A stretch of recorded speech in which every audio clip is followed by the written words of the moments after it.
Alrighty, folks, let's get to this, huh? Let's begin the day. How's everyone doing? Good? Have you seen the sausage party short? I haven't. My understanding is probably not the most appropriate thing for. It's a kid's movie. Just because it's animated doesn't make it a kid's movie. Yeah. But I'll let you watch that on your own time. Mr. Duffy, doubling down on your model. Great job. Me liking it very much. Great job. Great work. I'm looking forward to seeing all the models that you guys have created over the past 7 days. Okay, sounds good. Well, let's, the goal this week is to really focus on the UVs and, of course, naturally finalize the model. We really can't advance into the UV stage and really start exploring and wholesale our textures until our model is done. So if you're not done, well, you need to get it done to make things as easy and as transparent as I can. We need to continue marching forward to the completion of this project as fast as humanly possible. As we've explored every single week, our concepts kind of scaffold on top of each other. So what we do last week is going to be built upon this week, which is absolutely going to be built upon next week. So if you're behind or if you're already enjoying spring break, you need to get on it, okay? We don't have a whole lot of time left in the semester to really kind of dilly-daddle. We need to keep moving through this stuff as fast as possible, okay? With that said, as a reminder, a couple administrative things. Of course, this week is Game Developers Conference. Woo! Anyone going down to the show? A couple of guys, rock and roll. Have fun at the show. It's going to be a really great show. Tomorrow is probably when all the big announcements will start to trickle out. Autodesk has kind of started to lead the pack, and they released some announcements of some software updates today. Nothing too monumental from them. Autodesk naturally is a huge player inside of the computer graphics industry. They announced an update to their game engine. I don't know if you guys knew this, but they actually have a game engine. It's called Stingray, and it's pretty cool. They also announced a small little service pack to Maya as well. So nothing too earth-shattering. We'll see what tomorrow brings. Tomorrow is when the expo begins. So all the big tech announcements, the software updates, will more than likely drop tomorrow as the focus shifts. So, keep your ears to the railroad track starting tomorrow. There'll be a lot of fun things coming out of our world during the show. As I mentioned last week, and as a small little reminder, spring break next week. Woo. So please don't come to class next week. Well, you're more than welcome to come, but all the doors are going to be locked. Campus is going to be closed down. The entire campus is going to be closed down for the entire week, so please take a week off. Enjoy your youth, have fun. Does anyone do anything fun for their spring break? No fun is being had. You guys are going to sit around like bumps on a log and do nothing, huh? Homework. It is a bad thing. Enjoy the weather's going to be beautiful next week. It's been raining for the past 7 days. Might as well get out and enjoy the sunshine. Yeah, Brandon. Japan. Nice. Rock and roll. Good times. Have fun. Please return to school not jet lagged. I've heard the flight over is very, very brutal. Could you mute me? Is it your machine that has the stream? I think he's coming from there. It's coming through the speakers. Okay. It sounded like you're coming through your machine. I apologize, Demetrius. Well, proof that the stream is in fact working.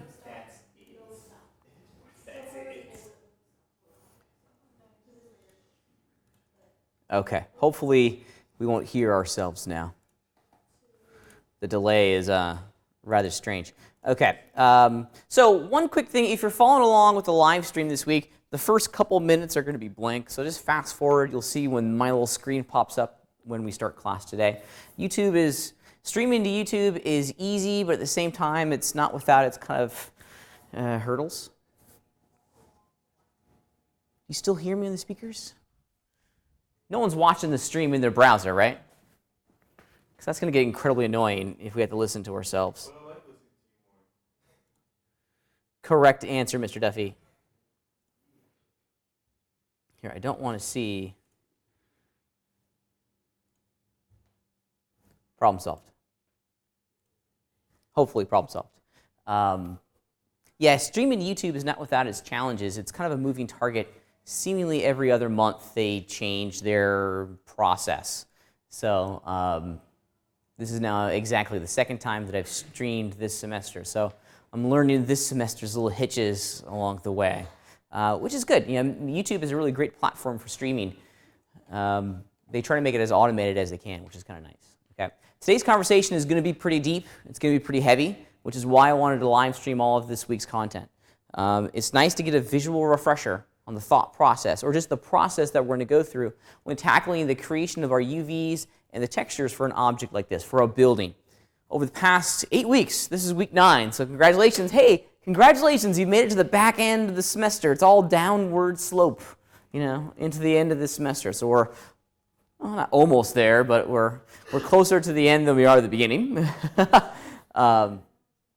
But over the last 2 months, we've really been focusing on the creation of the models, the UVs, and of course the textures on smaller objects, props. Okay. Well, how do we create textures for something like this, a much larger building? That's going to be the focus of today's conversation, and it's going to be a focus of our conversation kind of going throughout the rest of the semester, because our strategy needs to shift. Well, let me take a step back. It doesn't necessarily need to shift, but now we need to start picking the right tool and the right process for the right job. Okay? There are many ways of getting to this end result. What we're building is going to lead that entire decision-making process. Now, us in the game world, we work a little bit differently in our thought process and our production pipeline. This is where it kind of diverges from a traditional, media, arts, and animation kind of world, right? If you're working in the television and film world, what we've been doing so far is thumbs up. But now in the game world, we need to start looking at things a little bit differently, okay? As we explored last week, the process of creating these wonderful video games almost demands some pretty amazing attention to detail, right? I showed you some screenshots last week, I believe from The Division. Has anyone started to play the game? No one in here yet? I'm really curious. I've heard the online experience is kind of rocky at the moment, but I'm sure the folks at Ubisoft will flush all that out as they get a little bit more into the game. But the level of detail is skyrocketing, right? The number of, the volume of assets that we have to build in a AAA title in this generation is through the roof, okay? 10 years ago, it was all about creating as little geometry as possible. Now, we're starting to push the envelopes as to what we can really ask our computer to describe for us geometrically. But where the detail comes out is in the textures. How we texture large pieces like a building or a level or an environment is wholesale different from the prop process, okay? And there's some commonalities, there's some similar ideas and frameworks, but ultimately at the end of the day, how we focus and what we focus on is a little bit different, okay? This week, the buzzword, if you will, there's always a buzzword every week, is tiling textures, okay? Tiling textures. No longer are we going to be building a single texture set in Photoshop that describes every single UV island. Those days are kind of behind us when we're tasked with creating something like this, okay, or creating the textures for my little forge here, okay. Tiling textures allows us to take a repeating texture file and basically kind of wallpaper it along a whole range of polygons inside of our scene. Before we can get to that process, of course, we have to talk about UVs. It's a necessary evil. We have to explore them. We have to really look at them in wholesale, and we have to look at how their size, relationship, and position inside of our UV space affects the overall outcome of our product, okay? Very, very different. Last week I gave you a little bit of foreshadowing as to what our textures are going to, what our UVs are going to look like. Once again, I'm going to revisit that foreshadowing just ever so slightly. Check it out. So if I go into my lists here, let's check out the UVs for there they are, okay? Pretty remarkable. They're incredibly intense, okay? Incredibly intense. If we start to zoom out, it looks a little bit different than how we're used to working, right?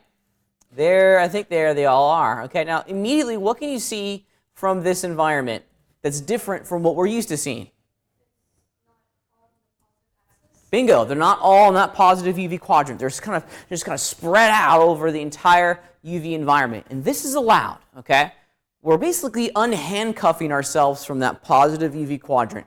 No longer do our UVs have to be in that world, okay? Now, there are some new technologies coming down the pipe that we'll talk about in the future. So if you're doing some research on it, and this is the reason why I'm saying this, if you're going online, you're going like the Polycount or 3D World or any of the big popular forums, you're going to start seeing some buzzwords float around. One of them is called UDIMs. We're going to talk about UDIMs in the future, okay? But for today, we're just going to kind of spread out our UVs all over the place, okay? This is allowed. The UDIM process allows us to get a little bit more organized, and I think you're going to like it. It's pretty neat, but we're going to kind of graduate into that workflow towards the end of the semester, okay? UDIMs are kind of like a next generation of what we're doing here, but we're going to start with a very simple description of the purpose and of the goal, okay? Even though we're working within some kind of a different strategy, the core of our texturing pipeline is the same. We need to have UVs for literally everything in our world, okay? All objects need to have UV maps, okay? We still can't avoid it. We're never going to avoid it, as much as I would love for us to graduate past UVs, because they are just a monumental pain in the rear end. They really are, right? I mean, we've been making UVs for the last 2 months, and they suck. They suck wholesale. I don't like making UVs. They're boring. It's a waste of my time. It takes a tremendous amount of energy, and there's always a good chance that they're going to get messed up. You like them? Well, hey, good for you. Job security, right? If you like making UV maps, that's called job security, because very few people like making UV maps, okay? But they're a necessary evil, even more so in the game art pipeline. Gotta have them. Over in Unity, which we're going to explore not next week because we're on spring break, but the week after, we're going to start importing all of our assets into Unity and begin to really explore that environment. Unity requires all of these UVs to tell the computer where to place a texture.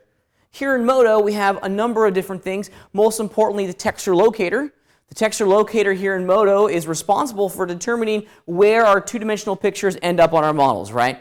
In Modo and in other applications, that texture locator is king. In our game art pipeline, the UV maps are king. They are the one element inside this entire texturing pipeline that determines where a texture is going to go and how big it's going to show up on those polygons, okay? You're going to hear me say a couple things that I haven't said before. Textile density is going to be one, okay? Ultimately, what this comes down to, and we'll explore this in detail later, is understanding the size of our UVs in relationship to each other, okay? Inside the tiling texture workflow, the size and the proportion of our UVs is actually really important. That checker pattern that we've been using all semester to check the quality of our UVs is a must use in this process. We really can't advance on into the next stage of this until we are very, very happy with the size of our UVs, okay? This takes a level of detail and a level of attention to detail that we may not have had in previous assignments. So hold on, strap in. This is going to be a new kind of, journey for us. We're navigating in well, for you guys are navigating in uncharted waters. I've been there a couple times before, so I kind of know what I'm doing, okay? But this is going to be a fundamental shift in how we texture our objects here in the computer. Okay? Let's take a look. Let's jump in. Okay. So I'm going to use the project file that I was working with last week. Okay? Just very, very simple. And to make my life just a little bit easier and to make it a little bit more visually clear for you guys, I'm just going to change some of the details of my OpenGL viewport. Yeah, things are looking pretty good. Pretty pleased with this model. Last week we spent some time talking about, kind of the thought process and the strategy on creating the model for something like this. As I scan around the room, I can see a number of really great examples of some awesome, awesome work. So thumbs up, yay! And I'm happy that you guys are making something that's worthwhile here. It's going to be of benefit for your own personal and professional growth going forward. But now let's start looking at the UVs. I'm not going to talk about modeling at all today. It's just going to be UVs and textures. We really can't start to explore the process of applying textures until we've created our UVs. As we've mentioned before, UV maps are like the pattern for the object, right? It's like the pattern of a dress before the dress is all sewn together. It's a 2D representation of our 3D models. And here's some UV mapping tips and tricks, okay? I always look for the low-hanging fruit first. So for me, a low-hanging fruit for something like this, a little board. And here's what I'm going to do, just so I don't mess up what I have. I'm going to create a new UV map, new forged parts. Okay. Let's talk about the process of unwrapping something like this. Okay. Just a beam, a post. How would we go about doing this? Which edges? The caps, I like it. That's a good description, the caps. Now for me, whenever I do a cubic shape, here's what I'm always looking for. I'm always looking for what I call C's and U's, okay? A C shape or a U shape with our edge selections. Depending on the orientation, you often either select a C, so if I zoom in here, there it is. There's my C, okay? Kind of makes the letter C in the edge selection. Or if it's facing the other direction, it usually makes a U. So I'm looking for C's and U's.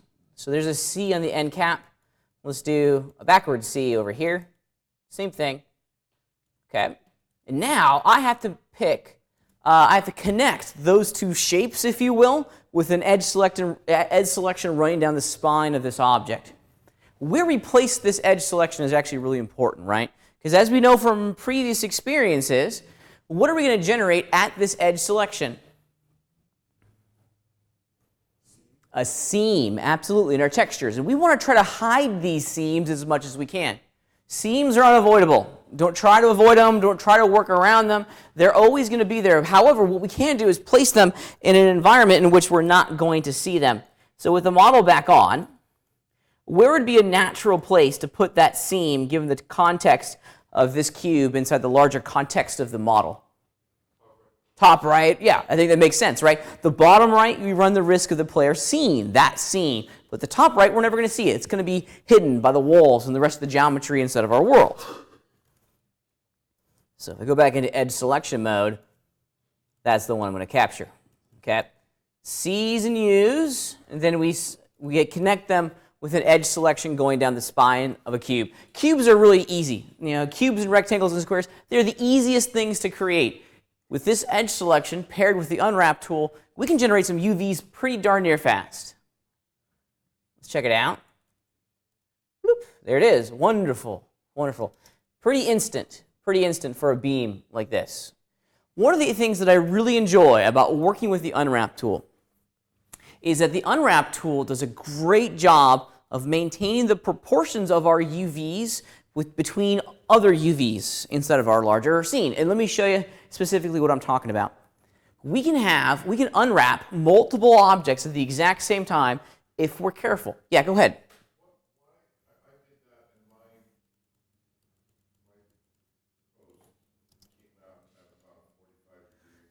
I got lucky on mine. I've seen that at that 45-degree angle often as well.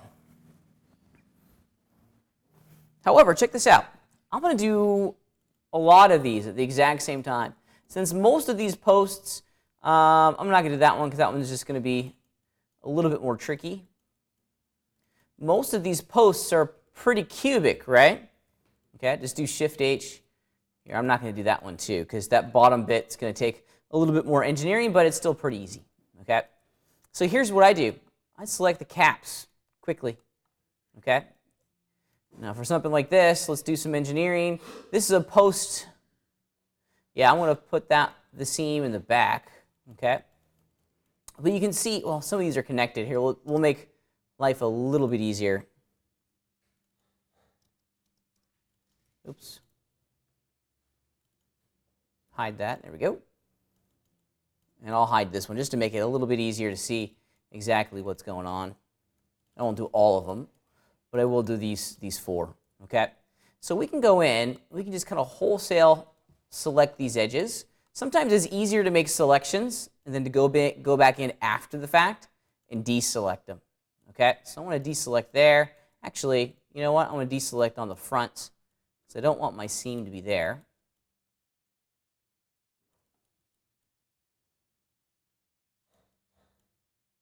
Grab that one,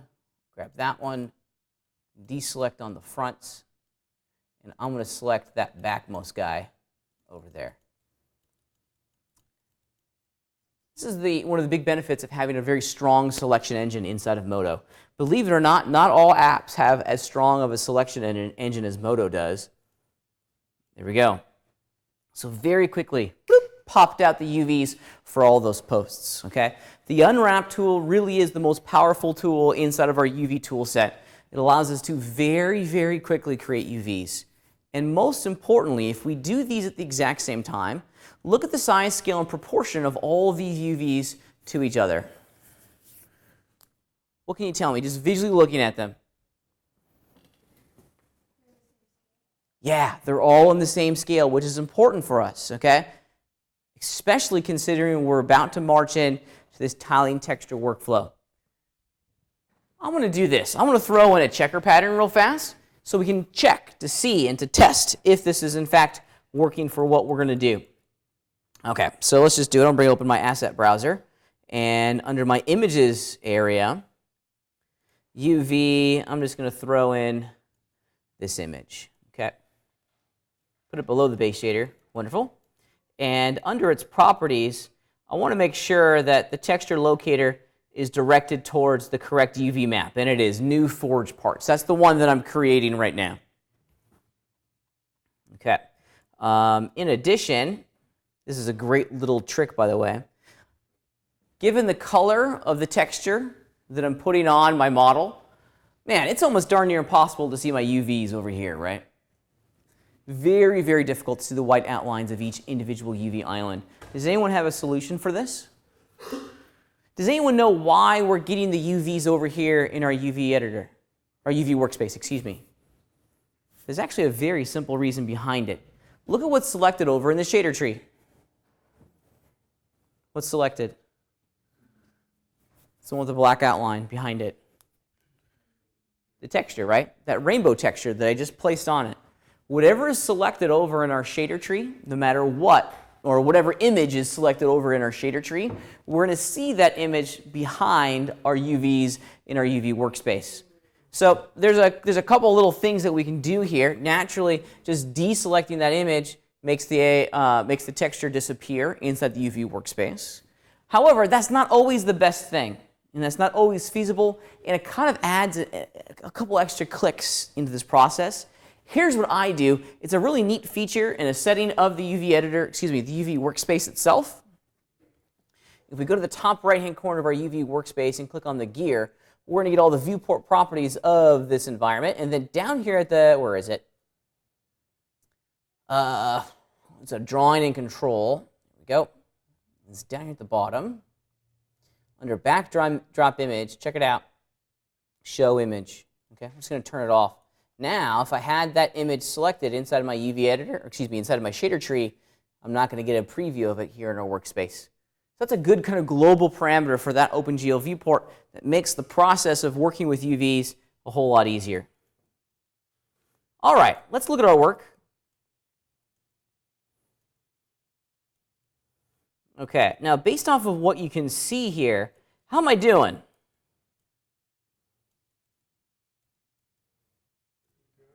Pretty good, but am I doing pretty good? It's upside down, and we need to fix that. Say again?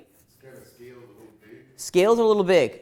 Now, at the moment, the size of the UVs don't really matter because we want them to be all the same size, right, or the same proportional size to each other. But I'd much rather see the texture a little bit smaller.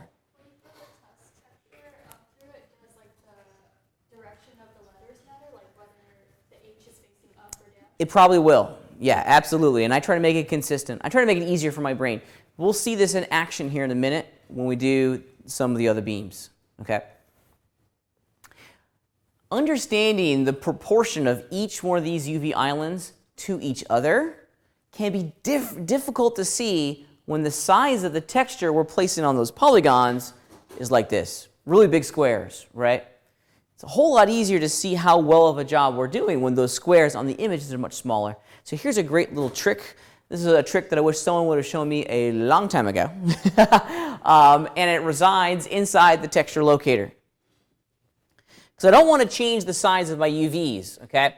Because these are all perfect. These are 100% ready to go rock and roll, okay? They're proportional to each other. They have the same textile density to each other, meaning that if we were to place a 1K texture map in here, the resolution and the quality of that texture map would be the same on each one of these UV islands, okay? Each part of the UV island creates the same number of like pixels per inch, if you will, throughout the entire texture, okay? Meaning in the large scale, all of our UV islands are going to have the exact same quality level when a texture is applied to them, Okay? What we don't want to have are some UVs that look, some UVs that have like 2,000 pixels devoted to their quality, and other UVs only having like 20. Okay? So these are good. I want to leave these alone as is. Okay? What I want to change is how many times my texture is being stamped down or repeated within each one of these UVs, or actuality inside of our UV workspace. With the image map selected, I can return to my texture locator over here. And there's a wonderful little property down here. There we go. It's under the parameterization category called horizontal and vertical wrap. This is how many times this image is going to be stamped down or repeated inside of that positive UV quadrant. Okay? Right now it's at 1:1. Check this action out. What if I put it like 3:3? Make sure, for me, I always try to make sure that the numbers are consistent, and use whole integers. It just makes sense. Okay? Now, look what's going on my UVs. Haha! Wonderful, right? In the same positive quadrant, that image is now being stamped down 3 times. Basically, it's going 3 this way, horizontally, and 3 vertical. Okay? Let me undo that, and you can see how this change affects the visual nature of the texture itself. So there's at 1:1, 3:3. Okay? It makes a difference. It makes it a little bit easier to see the complete cubes on the image itself. I can see B10 here pretty easily. Before, maybe I just saw the 1 of that square on the object itself. You can go as high or as low as you want on this value. It kind of is dependent on what you're doing. Let's do 5 by 5. Yeah. And now we can get a really good understanding of the job that we're actually doing. Ultimately, mission successful here if between all of our different pieces, the size of the image, so the size of each one of these checkered squares here, is the same.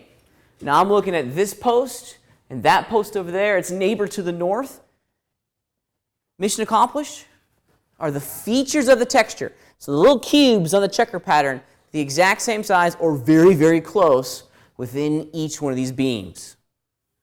The answer is yes, we're there, okay? We're right where we need to be. I'm very happy with the way the size of each one of these are scaled to each other, okay? Now, as was pointed out earlier, we also have some adjustments that we need to do. If you look at the way the texture is being drawn on this shape here, what's wrong with my letters? They're all upside down, right? I try to make it easier for my brain, okay? I want to have everything kind of oriented to the cardinal directions of a compass, and so the letters should be pointing up. We should be reading things left to right. This kind of makes it easier for us to decode the textures and the quality of the work that we're creating. So let me figure out which one is that. So it's that one. It looks like all the bottom posts. Yeah, all of these small fries here. I'm just going to rotate them 180 degrees. Aha, mission accomplished.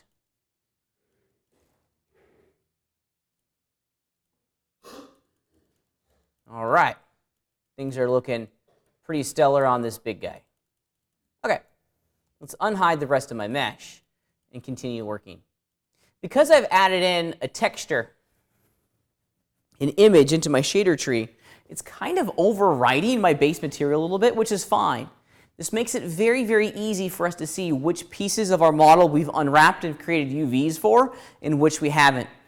At the end of the day, what we want to have here is one model with one UV map, okay? Let's keep working. Because now I can very easily see which parts of my model I need to continue to refine. And let's just continue. Let's do some of these guys in here. And we'll grab this one and that one. There we go. And let's do the exact same thing. C's and U's. I'm just grab the caps. Of course, I'm using the middle mouse button here to grab what I want. There we go. And now, oops, let's grab this one up here too. Now let's strategically choose which edges we want to have the seam on. get them all. Yep, and now I'm going to deselect the ones that I don't want to have cut off. Okay, looking good. Let's see, I usually pick the front-facing ones. There we go. All right, let's run the unwrap tool. Click, and there it is. Okay. Looking pretty great. I'm going to unhide the rest of the mesh, and I'm going to just interactively select all of these UVs and hide the rest of the model. That way we can just kind of focus and filter on looking at what's been created. Now, inside of our texture process in the previous weeks, you would be screaming at yourselves right now because we have a tremendous amount of editing that we have to do, right? What am I talking about? They all have to be all separated out.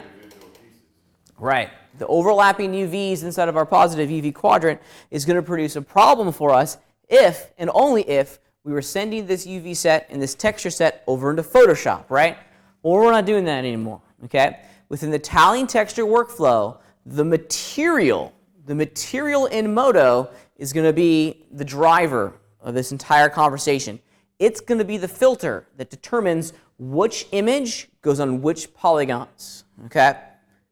With that said, in Photoshop, the UVs did that for us, right? And we hand painted, we were customizing everything. Now, this global material is really taking over that job for us. What this means is that now, awesome, yay, I like this, we can have overlapping UVs. I don't have to individually spread them out if I don't want to. Yes, sir? Just so I can wrap my brain around. So basically, you're going around right now, and you're basically taking lumber out of the stack, in a way? I'm making UVs for existing geometry.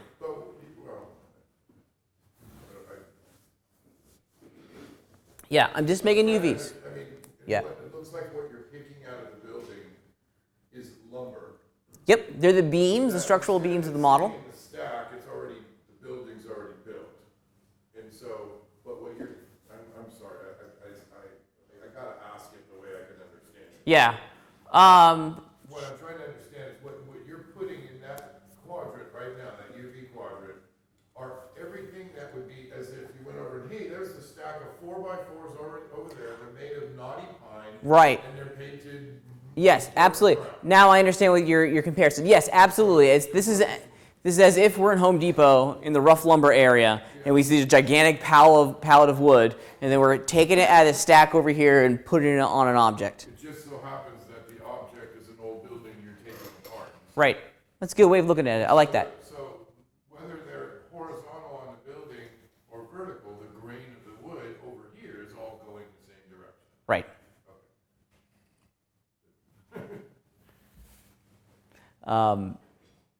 Which is why if it's all the same wood, they can overlap and everything because they're all going to get that same. You got it. You got it. You got it. Okay. Let's keep cruising here. Now, I would continue doing this for the rest of the model. Now, I have a lot of work in front of me, okay? This isn't, we can't expedite this process, but we do save a little time without having to pack each individual UV individually inside that positive UV quadrant, okay? Now, we can still do that if we want. And in future examples, towards the end of the semester, when we start talking about UDIMs, I'm going to show you the direct benefit of doing that, okay? What I'm going to do now is use this greater workspace outside of the positive UV quadrant to help me filter and stay organized, okay? What we want to do is that we want to start thinking about the texture through the lens of materials. The only way that Unity, our game engine, or even Unreal, or whatever game engines as a whole, they don't understand, or what they are is that they are material-centric.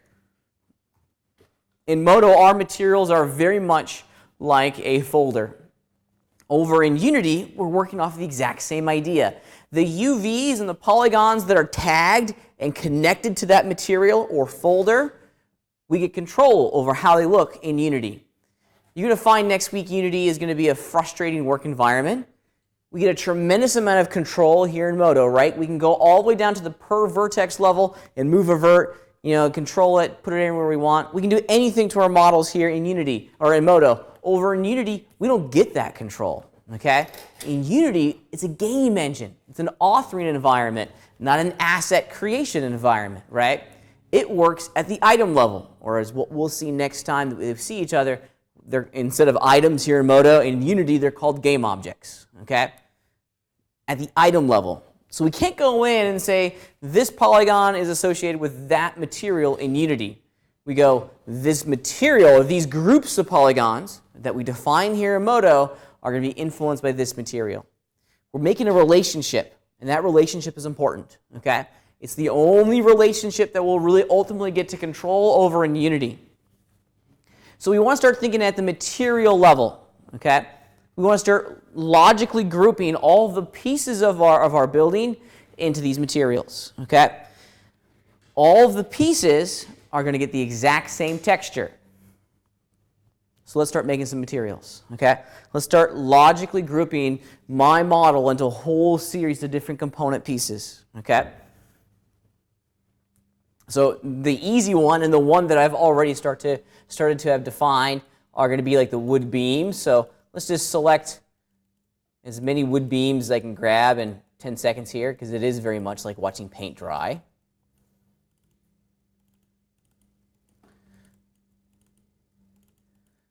Luckily for us, the selection engine in Modo is so strong and is so fast that we can do this quickly and easily. I know a lot of artists, myself including, love the Modo selection engine. It's something you almost kind of take for granted, just selecting things. You go into other apps, and it now becomes a little bit more of a process to make simple selections on things. So let me just grab a couple more pieces here, and then we will, as they say, move on. Because it is very boring. I'm not going to grab everything.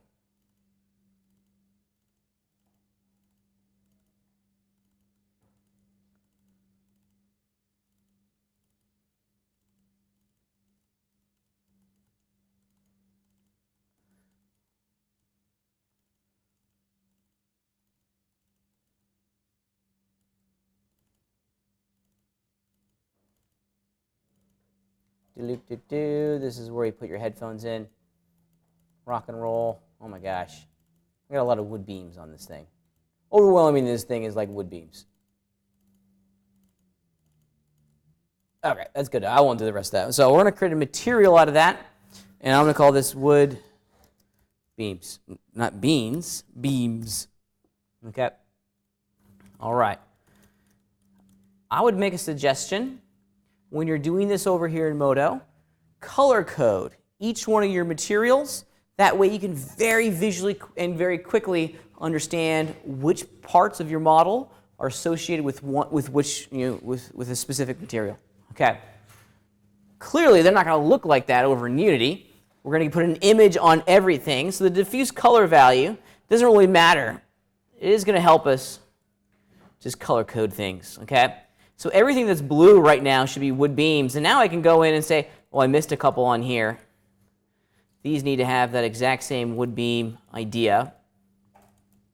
And as you can see, it just makes life a whole lot faster. Color coding things. I'm a visual person, you know. I don't want to put those in wood beams. I don't want to have to spend my time trying to scientifically dissect this thing, when simple color coding will go a long, long way. Okay, that's a good job. Okay. Now, let's start segmenting out the other parts of the pieces. Like, these are the easy ones. Low-hanging fruit. Oops. This is the roof. I want the roofs to have a common material between all of them. Oops. And let's give it its own color, like red. And then, let's see, this is going to be like plaster walls. Plaster. Why not? Oops, cancel.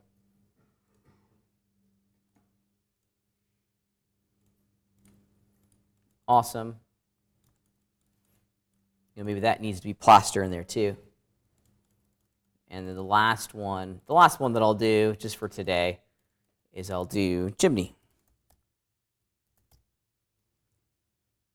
Let's give it its own unique color too. How about purple? Doesn't matter what. So we're just basic color coding. This color coding is great because now I can see what I didn't tag. Those probably should all be plaster as well. It just makes life a whole lot easier. Make it easy. You know, this stuff doesn't have to be hard. I think sometimes we get caught up in this idea that it's a badge of courage and a badge of honor if we intentionally try to make it hard. Like, I have wrangled the technology, right? I have done something that no one can do before. I've made it more difficult than it needs to be. And I sit back and go, you've made it more difficult than it needs to be, man. Okay, it doesn't have to be this hard. You don't get extra bonus points for making it harder. Okay, and because I'm being me, I'm silly, let's just call this stone walls. So is a lot of what you're doing now based on when you built this, you went in obviously with the idea in mind down the road to be able to select all these things out? Quickly, yeah. Yep, for sure. Perhaps at a beginning level like this, maybe we didn't all do that. And some of this, just comes with experience. If you didn't do that now, this project is gonna be a great teacher on how we can very easily and quickly select things, so that we're not spending hours and hours and hours just selecting our geometry. So it may save time to actually go back into your model and go and do what you're cut and pasting so that they become individual selections. Yeah, absolutely. You can easily see the benefits of color coding now, right? Because now my brain is saying, okay, that needs to be a wood beam. These need all to be wood beams. That needs to be, I missed all that. Yeah. We didn't cover that when we were building this. Are your walls built like the way we did in the modeling class? Absolutely. They are, so they're Yep. actually all on the inside? Let's see, I believe these are, let's check out. Let me see here. No, they're not. I bridged them. I made insides. I made an inside too. Let's see, the tops I may have gone in. Yeah, I made full geo on all of this stuff. So true insides and outsides. Yep. Okay. I'm not going to care about all that stuff because that's just a detail. All right. So now that we have everything color-coded and we've set up the material network, if you will, we can continue UV mapping, okay? Quickly, okay? To help us UV map now, check it out. I'm going to put my image at the top, way up here, okay? This image is going to overwrite basically all of our materials, which is fine for the time being, right? What is the purpose of this image?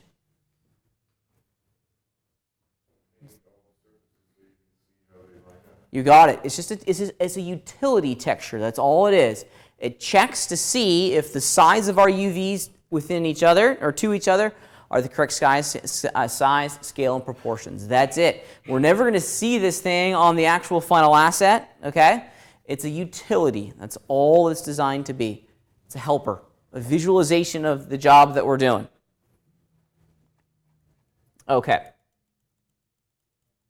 So let's do some low-hanging fruit here. Let's focus on the UVs of our house, because this is where it gets a little bit interesting. Now, how are we going to make the UVs for our roof here? Let's talk strategy. How could we do it? You could do project from view for sure, right? Because you can go in, start doing project from view, clicky click. Awesome. Project from view, clicky click. Okay, that works, or probably what I should have done is something like this. What's the shortcut? Does anyone remember?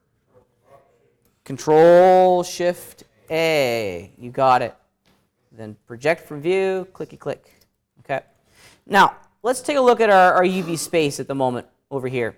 When we do project from view or any number of UV creation commands, the UVs are going to be placed at the center of our positive UV quadrant. Now, even in this tiling texture workflow, it's fine to have things overlapping, but it sure does make it a whole lot more difficult to go in and individually select and edit and change the location of these UV islands, right? So here's my suggestion to you. You're allowed to have overlapping UVs, but move them around a little bit, okay? UVs are a great way for us to throw down some textures on our model, but they're also a handy-dandy selection system as well, okay? Make it easier for you to go in and start to work with all of these. Okay, so let's do Control-Shift-A, project from view, click. And so I'd like to just kind of spread them out a little bit. And this is the cool thing about working inside the tiling texture workflow, is that we can expand our UVs outside this positive UV quadrant, okay? Each tiling texture is going to be repeating both horizontally and vertically forever, basically, infinitely, inside of our texture space. So we can place their corresponding UVs anywhere we want inside the positive UV quadrant. We're not linked and handcuffed anymore to that positive UV quadrant. We can put them anywhere. This is actually a really great way of working. An idea that I mentioned earlier we're going to build upon over the upcoming weeks as we start to enter into this UDIM workflow. I'll show you what that looks like here soon. Okay. What I do, in its most basic, simple form, and I'm going to select these things and unhide my mesh. So what I do is that I make a decision. I say, you know what I'm going to do? I'm just going to place all my roof parts up here. Maybe my chimney parts will be down here. I'm just concerned about the size and scale of these UV islands to each other, to the ones inside that same material group. So I'm thinking material now. All the roof pieces need to be in proportion to each other. They don't necessarily have to be in proportion to the beams. Different material, right? Different material, okay? The materials become the director now, okay? It's a material-centric workflow. Previously, it was a UV-centric workflow. Now, because the materials are really determining which textures go on which polygons, we can place the UVs anywhere we want. Okay? Does that make sense? Yes, sir. I just have a procedural question. When I unhide all my other stuff, it automatically creates a UV maps of where I just wanted my posts. It like just takes the whole dang thing and throws it on top of it automatically. Okay, well, hiding and unhiding doesn't create UVs. They will expose the visibility of those corresponding 3D polygons. So, if you have UVs on other items that are already created, that's going to have an impact on it. Show me what you're talking about, Rob. Let's get specific. What computer number are you? 23.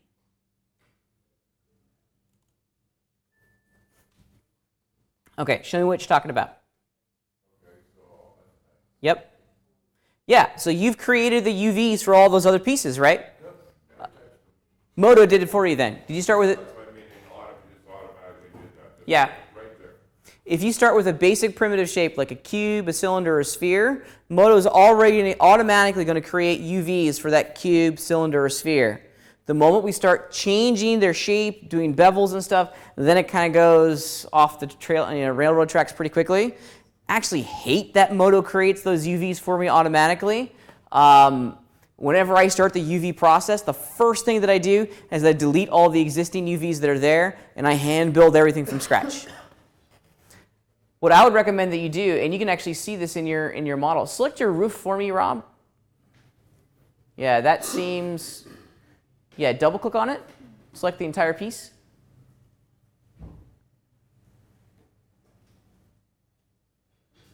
Okay, so they're all separated out? Yeah, when I built it, gave things color so I knew where they were, so I could manipulate them, and actually painted it with projected images so I could get an idea if the materials I was going to use would look okay and stuff.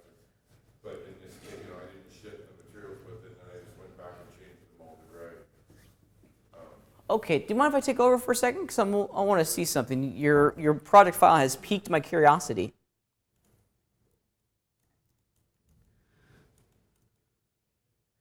Ah, okay.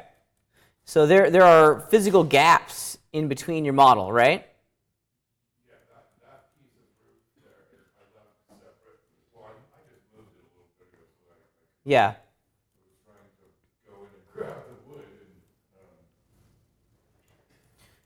when we're done with this model, that's something we're going to have to connect all those pieces back together. Yeah. It makes it a little bit of a challenge for us here selecting things because now we have to go in and individually select some stuff. That's interesting. I didn't know because when you were demonstrating last week, you were talking about like the underside should look like something, Yeah. the top should look like something, and the fascia should look like something. So I was trying to make that as easily for me to understand, but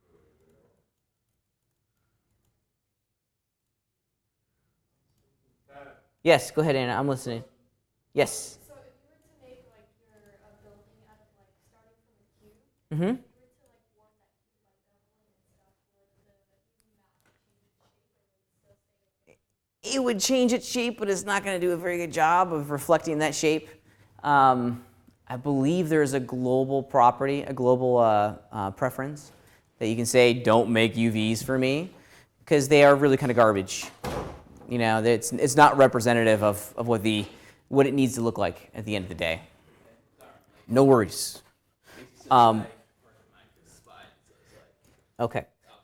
Yep. So I have some selection concerns for your model here, Rob. This is a very interesting shape.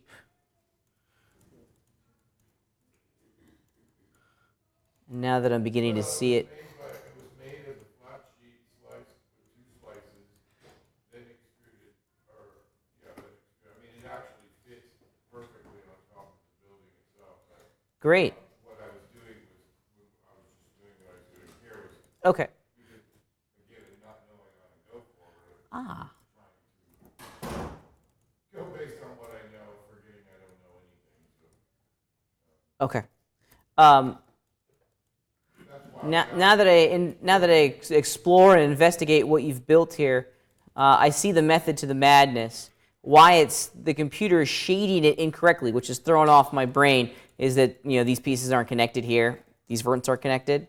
yeah, because the roof had was going to have a different, again, based on old stuff, Yeah. the roof would have had a different material than the one Okay. on the underside. Well, I think the idea, and going back to your original question, if something already has UVs, okay, hiding it so I don't know if you created the UVs or if the computer created the UVs did it automatically, okay?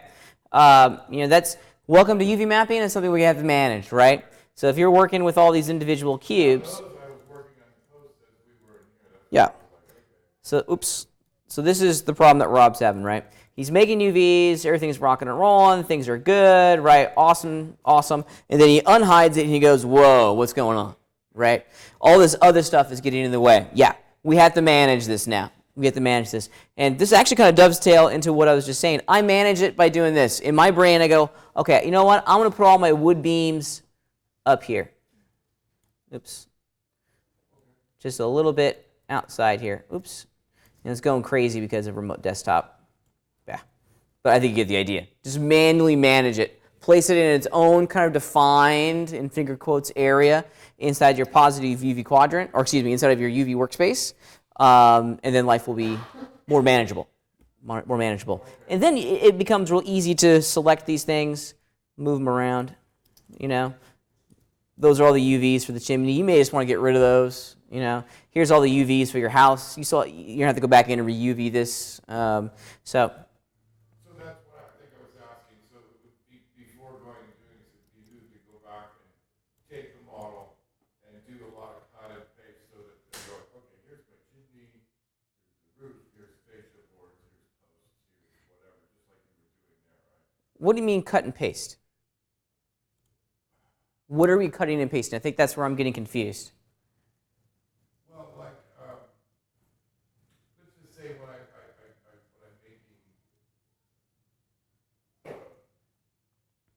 fascia boards on the roof. Uh-huh. Let's say it had an extra one, right? Right. Let's say you had a soffit, okay? And the soffit was made by originally grabbing an edge and pulling it over or whatever, or by bridge, But you go, no, that soffit's gonna have a different texture than something else, and I don't wanna have to go in and individually pick out every soffit. So if I were to go in at one point before I go to paint it, or Uh-huh. And I didn't do that at the beginning, create it in its own thing, so when I click on it, and how when you double click, it selects everything, right? Yep, all the contiguous pieces, all the ones that are welded together. So go in and individually break out all your contiguous pieces, so when you go to paint it, it becomes easier to do. Because your house is already, you're just running around and clicking, and everything is, you've already broken everything up into particular, or you built it that way. But I built it that way. Yeah. unless Yeah. I'm told, do that. Yeah. I probably didn't do that if I did it. Some places where I was running into trouble, but I probably didn't do it start to finish because I don't have enough experience. I think at the end of the day, your perspective is the correct one. How can I make this easier to select things? It's like when you're making a jig for a project. Sometimes you spend 8 hours making the template to allow us to make the project in 10 minutes. When if we hadn't made the jig, it would have just taken us 30 minutes to make the entire thing. Okay. The reality of the situation is, in our workflow, in our world, we're going to have to go in and select a lot of things individually. I think at the end of the day, it probably would have been easier. I'm not sure if your method of separating things out would have made it easier to select things. Well, then what would you do if you've already built it? Just Yeah. burn it down and start over again? No, because we don't want to burn the model, right? It's just it sounds like the problem is just selecting individual things and assigning those individual polygons to a material, right? Right. Yeah. So. I understand from your perspective being that you already have made those mistakes. Okay. Well, this is. Coming through the first time and I'm making that mistake, am I coming in and back in and going, well, you should have built the jigs before you started building the boat? Yeah, I think. Here's a very similar situation to the roof that we were just looking at in your project file, right? Mine's not separated out into any pieces. Okay, it's all one piece. This is just, I think, just a rectangle that I slice down the center, and then I just, raise that center line to make the ridge. Very simple. Okay. Selecting individual pieces, since it's all one piece, I can just go in. I can even maybe select 2 pieces along the border, hit the L key to loop slice it, or to loop select. Okay, those are things that help. Okay.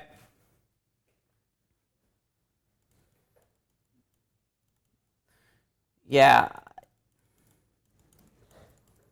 Yeah. So it all really kind of depends on how you create the model. Again, I think we're picking one part out of the model that has 100 parts.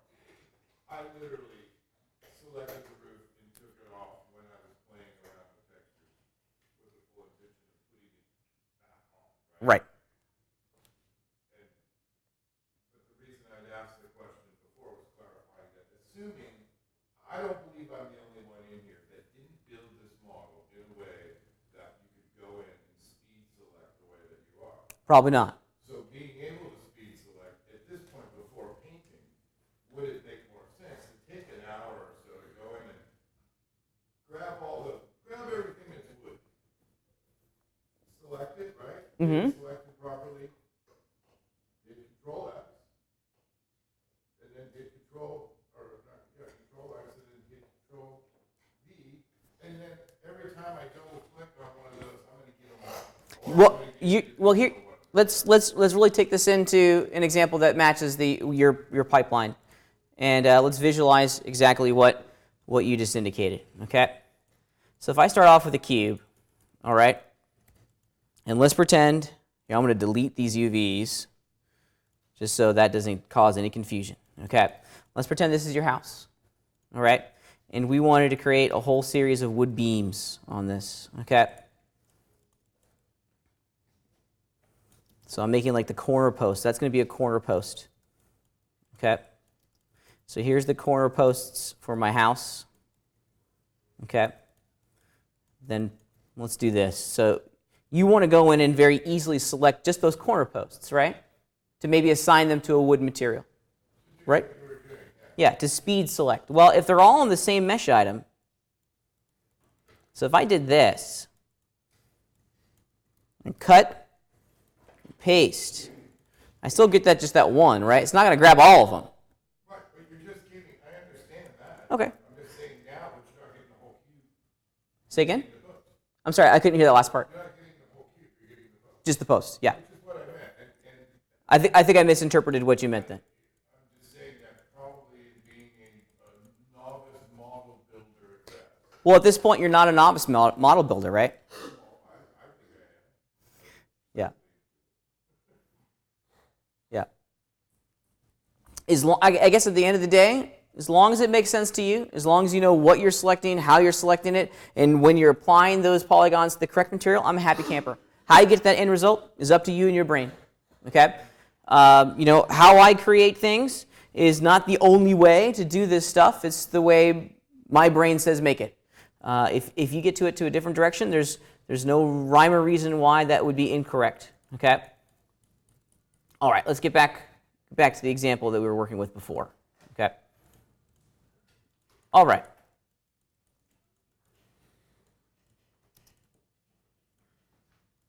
All right. So we are going to have to kind of manually work with these pieces. Okay? And that's not a bad thing because it gives us a tremendous amount of control. But we also want to make sure that we're modeling these things as quickly and as intelligently as we can. Okay? The project from view command is a great tool. It works for planar shapes quite beautifully. But however, don't be afraid to experiment with the process of the unwrap tool, because I think, and it maybe we are so very close. I'm looking at this polygon here and the size of the image in relationship to this polygon over there. And I would say they're very close, but I'm not 100% sure and confident that they are the exact same size, okay? What determines the size of each one of these UVs when we capture them using the project from view tool is not their relative size in the 3D viewport, but how easily the computer can fit that UV island in the positive UV quadrant, right? That's a limiter, in my opinion. So with situations like this, what I would recommend that we do is maybe explore the application of the unwrap tool once again. Okay, looking for my C's and my U's here. There's my C. This shape's going to be tricky because it's got this little bump out over there, but that's okay. We'll figure it out.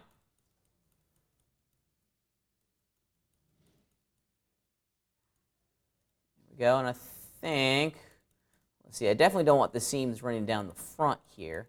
So let's pick going down the back.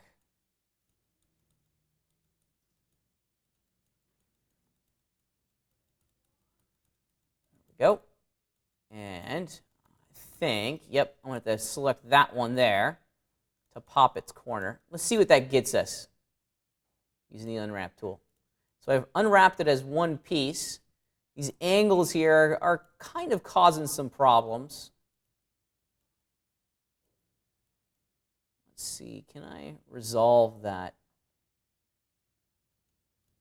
using what we have here? Maybe just running UV relax. Let's see what happens. Sometimes that magically fixes things. No, not so much in this particular situation. However, what I have created here are some UVs that are proportional to each other. Barely, but they are proportional. Maybe the correct application of this idea and this process here is to go in and use our unwrap process or our project from view process, like we did earlier. Kind of manually create these pieces, okay? Just like we did before. But then, I want to show you a cool little trick, okay? It's really all of these guys, all these corner pieces that I'm trying to manage. So I want to do these individually. Project from view, click. Project from view, click. Okay. Get these bottom guys.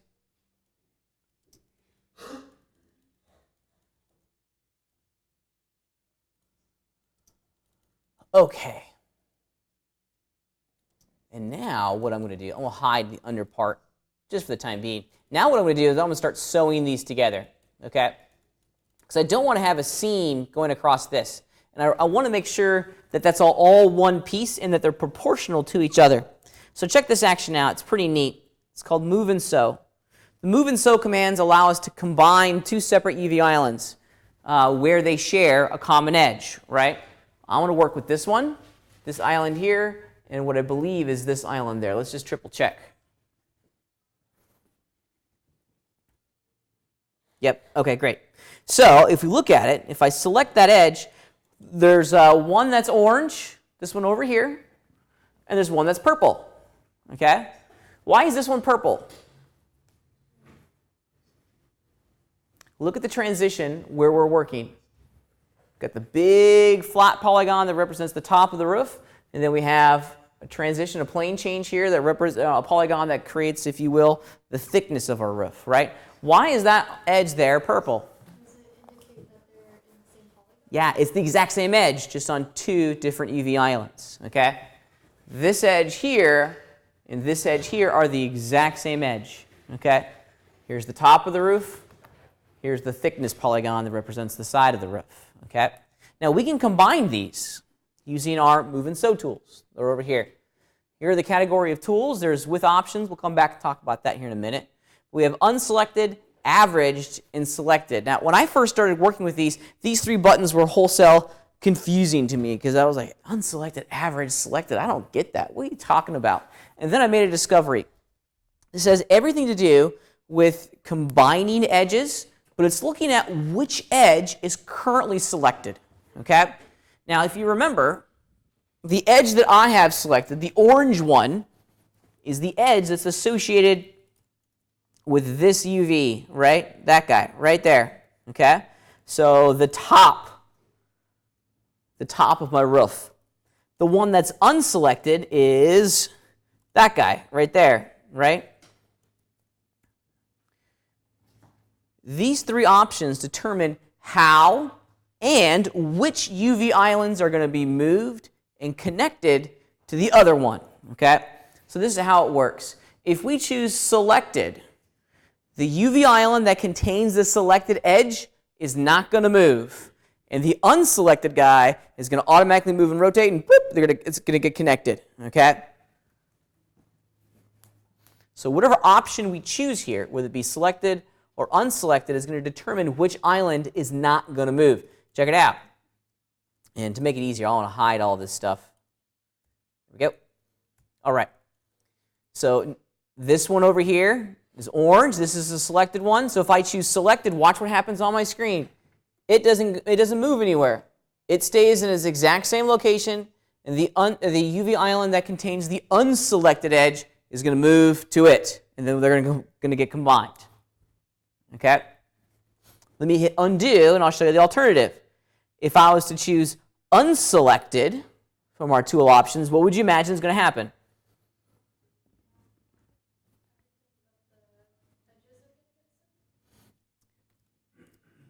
These tools determine which island is going to move and rotate. When I chose the selected tool, the UV island that contains the selected edge, bingo, yeah. This one stayed stationary previously, right? Now I'm going to choose unselected. This is the island that contains the unselected edge, right? So this one is going to stay stationary, and the big one's going to move to it. So let's choose unselected. Bloop. You see what happens, okay? I think for my purposes, I'm going to choose average. To use average very, very infrequently, and as one might imagine, they're both going to stay in their current location. And well, actually, in this, since we're working with edges, with verts, all the verts. You can do this with verts, by the way. So now they're going to average it out. You still get the same result, but I think for me, selected is going to be what I want. Okay, this is a great way for us to ensure that the size of our UV islands are consistent, okay? That they're the same density, that they're the same proportional size as their neighbors, okay? And it's a fast way to connect these UV pieces together. Oftentimes, it's a lot easier for us to make individual UVs for each individual polygon. It's fast, it's easy, it's cheap, we don't have to think about it, right? But then we need to combine them and connect them back onto each other to ensure that we're getting the correct reproduction that we're after. Let's do it one more time. I just grab all my roof pieces here. And here's the opposite side. Yeah, so I've selected this guy. And I'm going to choose the selected option under Move and Sew. Bloop. Okay. Let's see, what's this one? So that's that bottom one. Now, in this particular situation, I don't want to have to move this one, or I want this UV to move down here, right? So I'm going to choose Unselected to get the operation that I'm after. Let's do it one last time. Let's see, yep. Here's the selected edge. Here's the unselected edge on a different UV, on a different polygon. And let's choose Selected so that this one will move up here. All right. And now I very quickly and manually have rebuilt this area. Okay? And I'm getting the accuracy that I want. Let's do the backs real fast. I did a really bad job on the backs here. So I'll re-UV them. Project from view. Okay? Because now I want to put those back over here. So I'll Move and Sew. Same with its friend here. Selected, Move and Sew. All right. And now, if we look at the size of the texture as it wraps around this corner, it is consistent, it is the same, it's all dialed in, right? I'm still going to be able to control which materials go on there, right?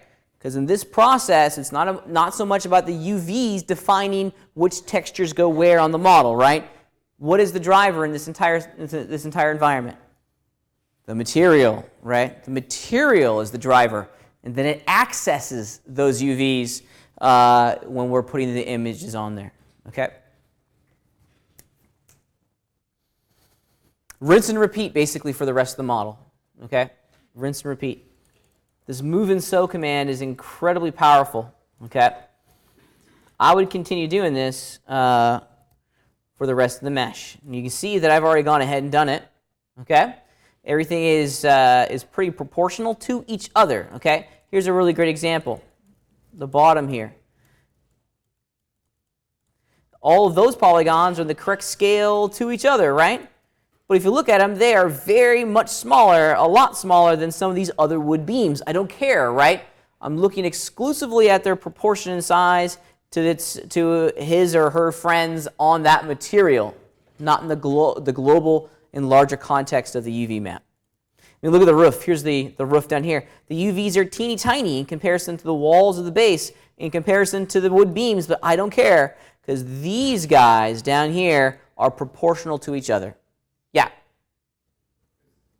The reason for that is because they're actually going to get a different texture as long as that texture is scaled properly. You got it. The material, which is going to be driving which textures go on those polygons, is the driver of this entire operation now. You have to be careful then, don't pick some little material reference that's going to... Yeah, absolutely. Right, for sure. There's some strategy at that level as well. Right. Okay. Questions, comments so far? I have another question. Yeah, go ahead. Sorry for asking. No, it's okay. That's the only way I'm going to ever learn. That's kind of why I'm here. So the quadrant that we normally work in is basically 1024 by 1024, right? It's a square. Okay. It's a one-to-one square. Just from your experience then, if you're eyeballing the shape that size over in that UV area in relation to that square, and you're going and picking a texture, is there a rule of thumb that you might be thinking of going, well, don't get one that's like this, but make sure that you're looking for a certain dimension when you like a texture? No, it is, well, here's the strategy. It needs to be tiling texture. It'd be great if that tiling texture is square. So in other words, if you're in textures.com, make sure one is seamless, right? We want the seamless ones, and we're going to get to that here in a minute. Yeah, we haven't gotten to that part. That's next. But yeah, we have to be selective, and we have to understand what we're choosing and what polygons that object or that texture is going to go on, right? I guess the reason I was wondering is because I didn't know if you personally were like, yeah, if I'm looking at my roof or the side of a building, I don't want to ever get anything smaller than, you know, but. I'd say that the general vibe and the strategy that I approach with is that I want to have the highest quality textures that I can find. that gives us the most options, right? If I can find a seamless or tiny texture that's 2K, but my game only allows for a 1K texture, well, I'm in the driver's seat, right? Because I can just scale that texture down, and life is good. Going the other direction, if all I have access to are 512 by 512 textures, yet I have the room and the optimization to have 1K textures, well, I'm kind of SOL, right? I can't scale that texture without infusing a tremendous amount of quality loss. So the highest quality textures possible is the direction to head in. It also kind of future-proofs this asset. Each generation of our game engines allows a new level of texture quality. Okay, it's amazing the texture quality that we have these days. It's staggering. And I think I showed you that tech demo from DirectX 12 a while ago, right? In here, yeah. Right now we're kind of peaking at 4K textures, right? In the not too distant future, 3 or 4 years, and this is like within reach. Okay, we're working at the 8K texture world. Okay, exponentially the quality of our textures are going up and up and up and up and up and up and up. Okay. So working at the highest quality level always kind of future-proofs our asset to a certain degree. Make sense? Yeah? All right, cool.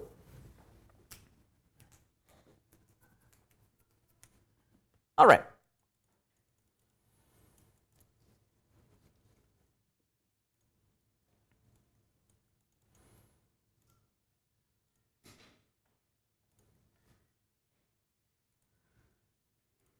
All right. So, looks like I didn't quite finish making all the UVs for this object. But as you can see, here is all the UVs with that global checker pattern associated with them. Okay? Now, the size of these UVs are different between each material group, but that's okay. Okay? As long as they're the same within the material group. So as long as all the UV ions for the wood beams are the same relational size, in comparison to the stone walls at the bottom, in comparison to the roof, that's cool, that's legit, that's allowed, okay? We just need to be consistent in size and scale within the material group, okay? We have to be very, very focused on this. This textile density idea is critical. It's the most important part of the game art pipeline. This is something that we need to define and kind of scale in, if you will, before we really actively take this over into our game engine. Okay. Luckily, you only do this once, and if you strategically work through your UV mapping process, in particular using the unwrap tool, and if you can unwrap as many different objects at the exact same time, they'll retain their textile density to each other. Okay. That's helpful. That's helpful. Okay. It's kind of a slow, methodical process, but if you're slow and methodical, you'll get through it pretty quickly, in all honesty.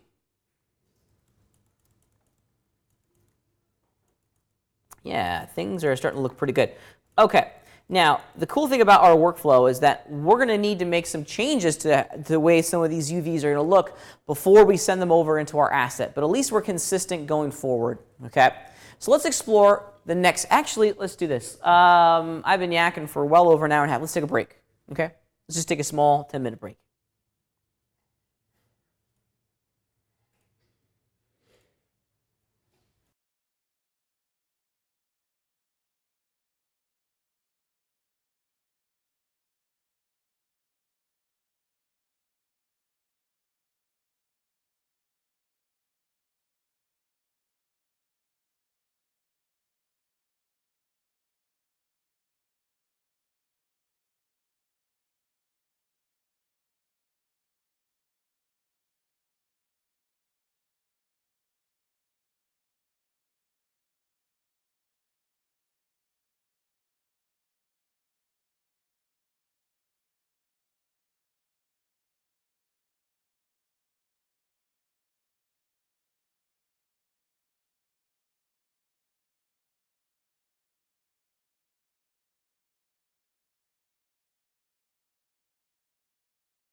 Okay, so let's jump back in. So what I want to spend the rest of our time talking about today is the textures themselves. Okay, we've spent a lot of time talking about the UVs, where to place the UVs, how to create the UVs, but now it's time to start applying images to those material groups that we had created earlier. Okay, as a reminder, in this process, in this pipeline, it's all about the materials. Okay, it's all about the material groups, which are like little folders. Now, what's associated with those folders? Polygons, right? When we select a group of polygons, hit the M key, we create a new material group, which is like a folder. But most importantly, we make a relationship between those polygons and that material group, right? You can see the relationship color-coded here on the screen. Each one of those separate colors represents a different material group, and ultimately, at the end of the day, a different texture, okay? A different texture. So let's start creating some textures, okay? Each material in here, each material group is going to get its own series of textures. So we're no longer dealing with one mega texture like we had in the past. Now we're dealing with what? Six separate textures. Now we can't go out and just grab whatever textures that we want and put them in these material groups. We want to make sure that we're getting seamless textures, tiling textures, okay? Now from what you've experienced so far, what is the difference between a seamless or tiling texture and a non-tiling texture? Seamless texture, all the edges match up. Yeah, right, all the edges. So we're never going to see the texture repeat, okay? The lovely folks down at textures.com have done an excellent job of bringing these tiling textures to the surface. Let me show you what I'm talking about. I'm going to go into the wood category here, and under the let's do rough, because I want my beams to be kind of this rough texture. Okay. Now check it out. This is what's pretty neat about this. Seamless textures only. Awesome, right? Because now I can enable that option, and it's going to filter the entire catalog and only show me the seamless tiling textures. Now there's some good ones in here. And there's some not so good ones in here. We have to start matching what we're going to be placing these textures on with the correct texture themselves. Okay? So I'm doing like these wood beams, so those planks up there at the top, probably not a good choice, right? It's going to be uncontrollable for us. Which of these you think would probably be a good one to look at? For the beams, yeah. Top right, that's a good one. I like that one. Top right. Now, why the top right and not the other ones? Well, because that one has other beams inside it, and that's kind of difficult. Yep. And that one looks like just one beam, like as if they took a picture of just one solid beam. Right. I think it's a good one to go in. This one, I probably wouldn't do so much. Okay. There's a lot of high frequency noise in that texture. It's probably not going to read all that great over in Modo. Same with this one. It's not going to read as wood. Okay. This one, step in the right direction, but it's got some defined features in there that's going to be very noticeable. Let me show you what I'm talking about. The cool thing about working inside of textures.com is that when you click on it, of course you get this little preview, but check it out. This is neat.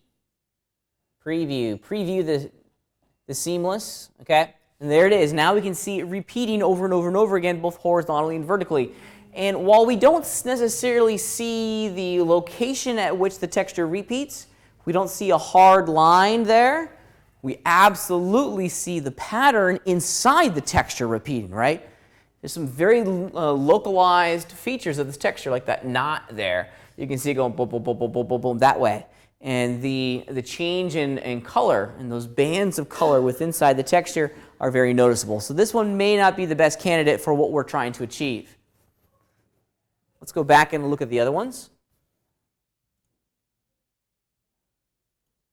Let's look at this one, see what we get. Let's preview it. Come on, textures.com.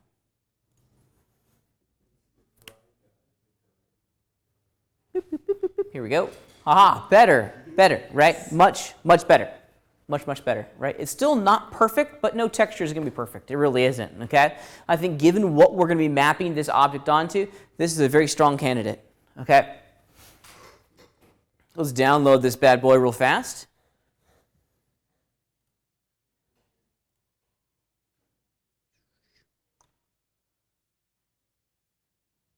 There we go.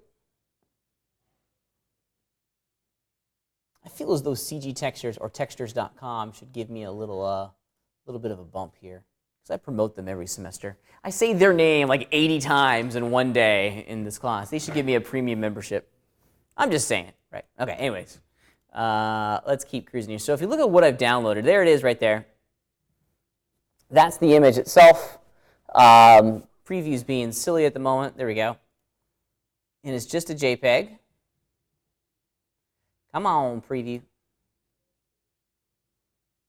Whatever. Okay, there it is. Awesome. Now let's get this object, or let's get this image into Modo and start previewing what it's going to look like. Okay? Let's jump over into Modo now. Here's my wood beams material group. And here's a power user trick, something that I absolutely suggest to all of you guys. When you're working with images and you're importing images in, if and only if you have a material group already created, have it selected. Then, when you import the image in, it already goes in that folder. Saves you a couple extra clicks of clicking it, dragging it into the folder. I got my folder selected. If you have your material groups already created like I have, make sure they're selected before you import the image, and that image will go into that folder. Let me show you.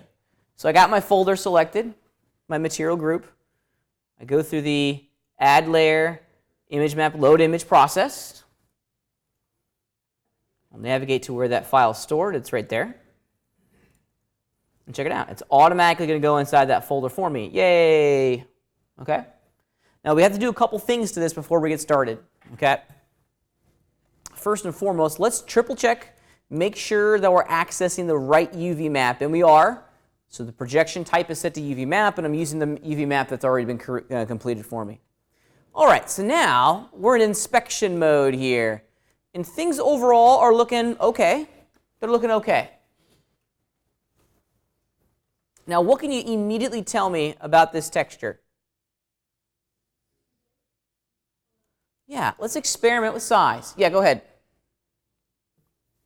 Rob, go ahead. You have a comment? Let's experiment with size. Okay. Now that we have all of our UVs created and a corresponding material driving the reproduction of that image on the model itself, we have some options on how we get to change the size of the image inside of the material group. Okay. How can I do it? There's two different ways, and we've actually. Yeah, go ahead. I can't read your words, but it looks like you're already selected the material. Well, I have the image map selected, yep. I mean, over there in the shader tree, looks like, is that the material that's selected? I can't read the words. It's the image map that's selected. Okay. And so then you would go, and well, you have to get to that part of the screen, and you go up under the texture locator. Yep, texture locator. That will have all your coordinates with the X, Y, and Z, and you can rotate it first, like say on the Y, maybe 90 degrees, or no, you're actually scaling it. So click by X, click there, and it'll give you an equal sign. Now you can go up or down, and it'll make it bigger or smaller. Did it make it bigger or smaller? I don't know, because I can't see what you did. I made it much larger. I made it 600% larger than it was. I guess not, because you're using UV map rather than Bingo. or whatever. All of those transform channels are zeroed out and made ineffective when we use the UV map projection type, okay? Because the UVs, they drive the placement of this image on the polygons, right? With other projection types like planar or solid or spherical, the texture locator accesses those transform controls, okay, those transform channels, excuse me, and it uses them to determine how it all kind of flushes out, right? Not so in the UV map world. So how can we do it? How do we change the size of the image on those polygons using UV maps? There's two different ways. I've already shown you one way today. The horizontal and vertical wrap. That's a great way of working, absolutely. So specifically what I'm talking about are these two channels right there, horizontal and vertical wrap, okay? Increasing or decreasing these values is going to have a direct impact on how the texture shows up on the polygons, right? So if I was to increase this, let's just do it 10 by 10. Now it's itty bitty, right? Yeah, teeny, teeny, tiny. Teeny, tiny. Okay? If I put it to 0.5 by 0.5, oops. Yeah, done, right? Now, it perhaps is getting into that scale value that we want to adjust, okay? So adjusting the horizontal and vertical wrap is a great, great thing to do. In addition, this is also a feature that we can replicate quite easily over in our game engine, okay? However, there's a caveat to that. It's something that doesn't automatically happen when we export our model from Modo over into Unity. It's something that we manually have to go in and adjust and control. So if you choose to do it this way, you have to like make a mental note of it and say, oh, okay, I need to change this value over in Unity, right? It's not automatically going to update for us. The one thing that does automatically update for us, and the second way of achieving this exact same result, and pardon me while I just return to the original values of the horizontal and vertical repeat, which is 1. Okay. The other thing, and here, let me do this. I want to make some selections based off of materials now. There we go. So there's all my wood beam pieces. Frame of my house, if you will. So the one thing that does change the size of the image on the polygons and absolutely translates over into our game engine without any additional adjustments are the size of the UVs. Okay? Now watch what happens when I begin to scale up and scale down these UVs.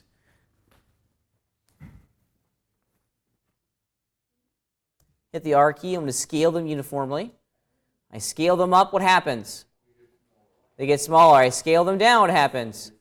They get bigger. So I have kind of global controls.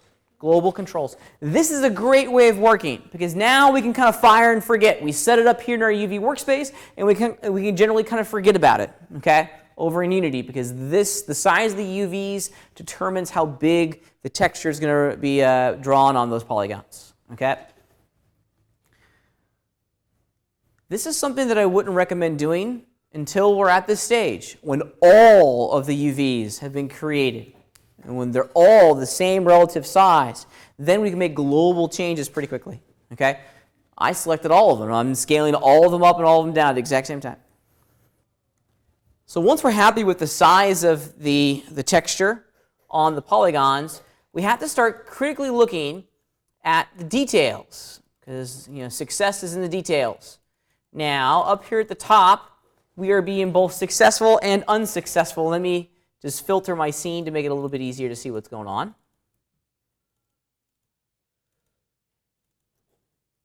Okay.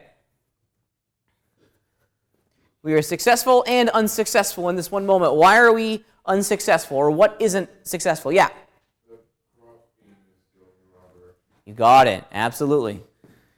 We have to start getting a pretty high attention to detail on all of this, right? Very high attention to detail. Because what we ultimately need to make sure is that the image is being tiled correctly on the polygons itself. Now, given the current orientation of our UVs, you can see that that tiling texture is going the wrong way, right? The wood grain is going vertically instead of horizontally. This is something that we can easily check, and we need to check. A small detail like this breaks reality pretty quickly, because our audience is going to subconsciously look at that and go, hold on a second, this is off. This is not right. This is wrong. Okay? They might not see it initially, but trust me, their brain is going to see it. Okay? How can I solve this?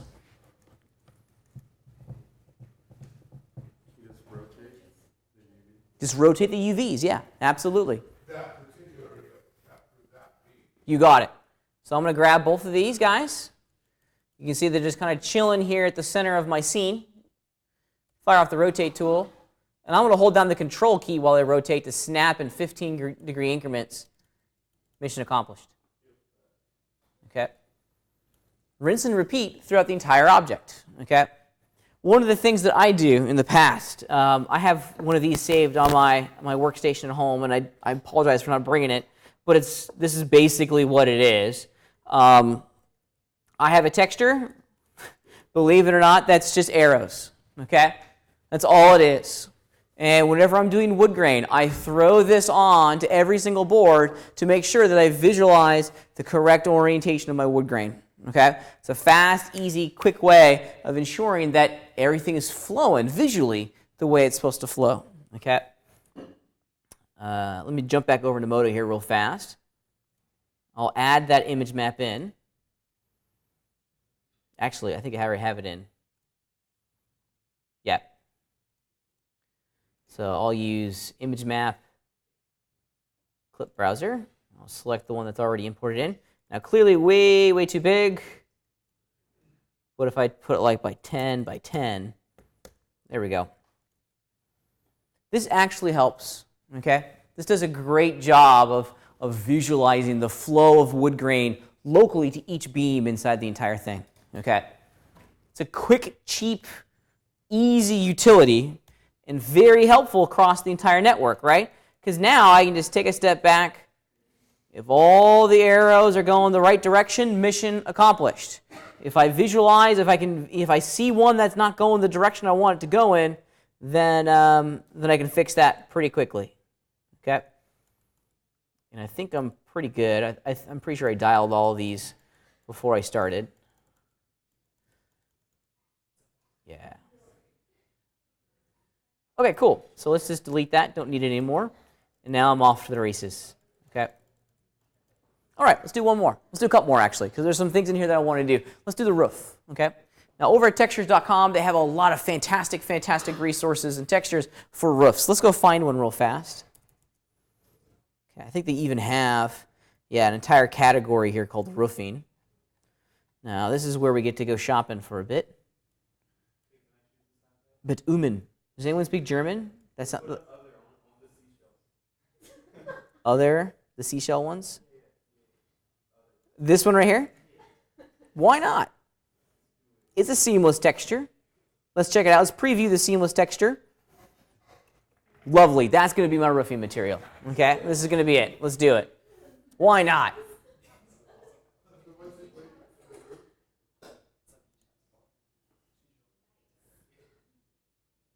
It's an oceanside cottage. All right. So let's go into my roof material. Import that image map in. There we go. And start taking a look at it. Done, right? Yeah, I'm all done, right? All done. You can see the power of all this, but we have some work in here that I need to do. Since if you look at the reproduction of this texture across all the roof polygons, we have some work, okay? Now, I tried very hard when I was creating all these UVs to make sure that they're proportional to each other, but in this particular situation, I'm very clearly off, okay? If you look at the two roof lines, the back and then the front one, the size of the seashell roofing tiles on one is definitely much smaller than it is on the back. And it's definitely wrong on the little pieces on the back, these little guys on the back too. So I have some editing in here that I need to do. To make life easy, or making life easy is definitely the direction we should all go in, right? Modo, in addition to having component selection types, verts, edges, and polygons, you can also select things by materials, which is super handy in a moment like this, right? Because now I can select, I'm going to put my cursor over the roof, and if I click, okay, now I've clicked I've selected the polygons that are associated with that material. Do Shift H, well, that doesn't do anything. Let me unhide all that. I need to convert my material selection now. If you hold down your Option key, check it out. I can convert to and from these different selection sets. I want to convert from my material selection to my polygonal selection just by clicking on it. And now I've selected just the polygons that are associated with that material, and Shift H is going to give me the result that I'm after, and I can see a little bit more of what's going on over here. All right. So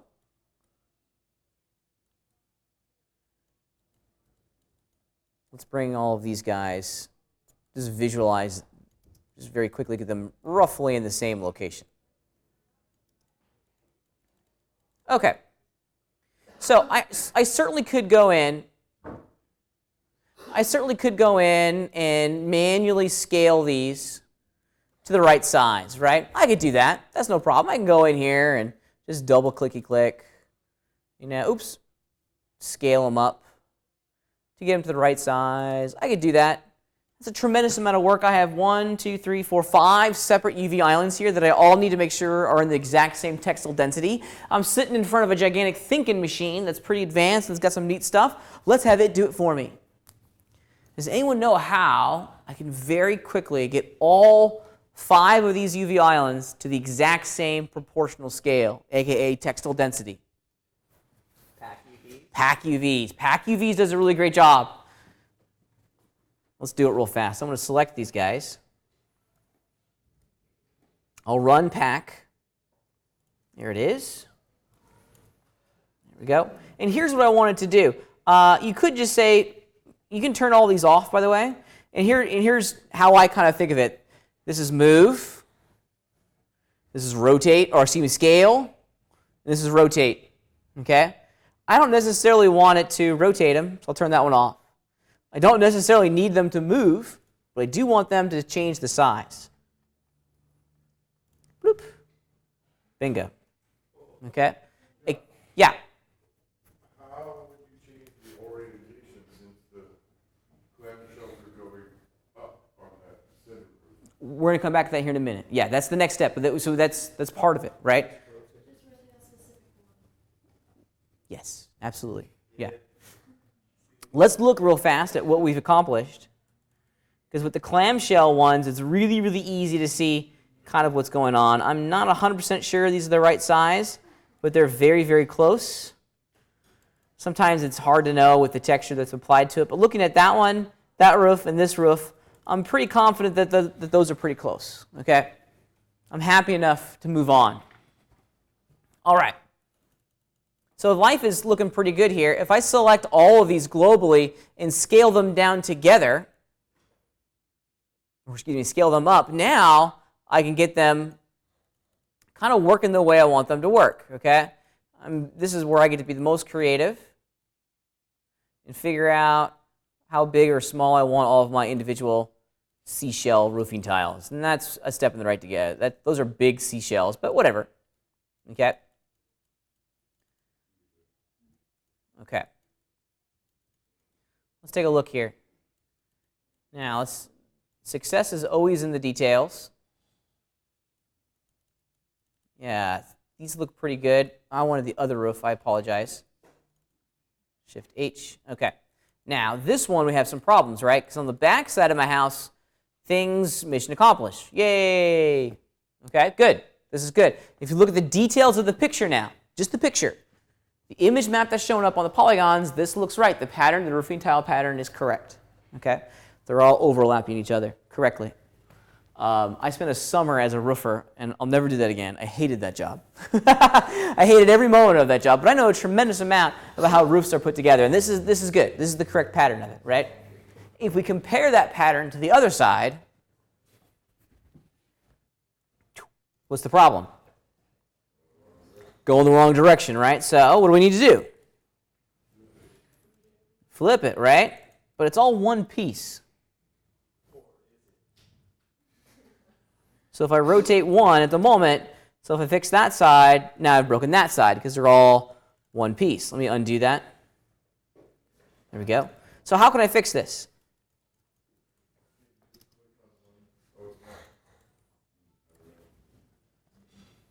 Yeah, it's all one connected piece. Yeah.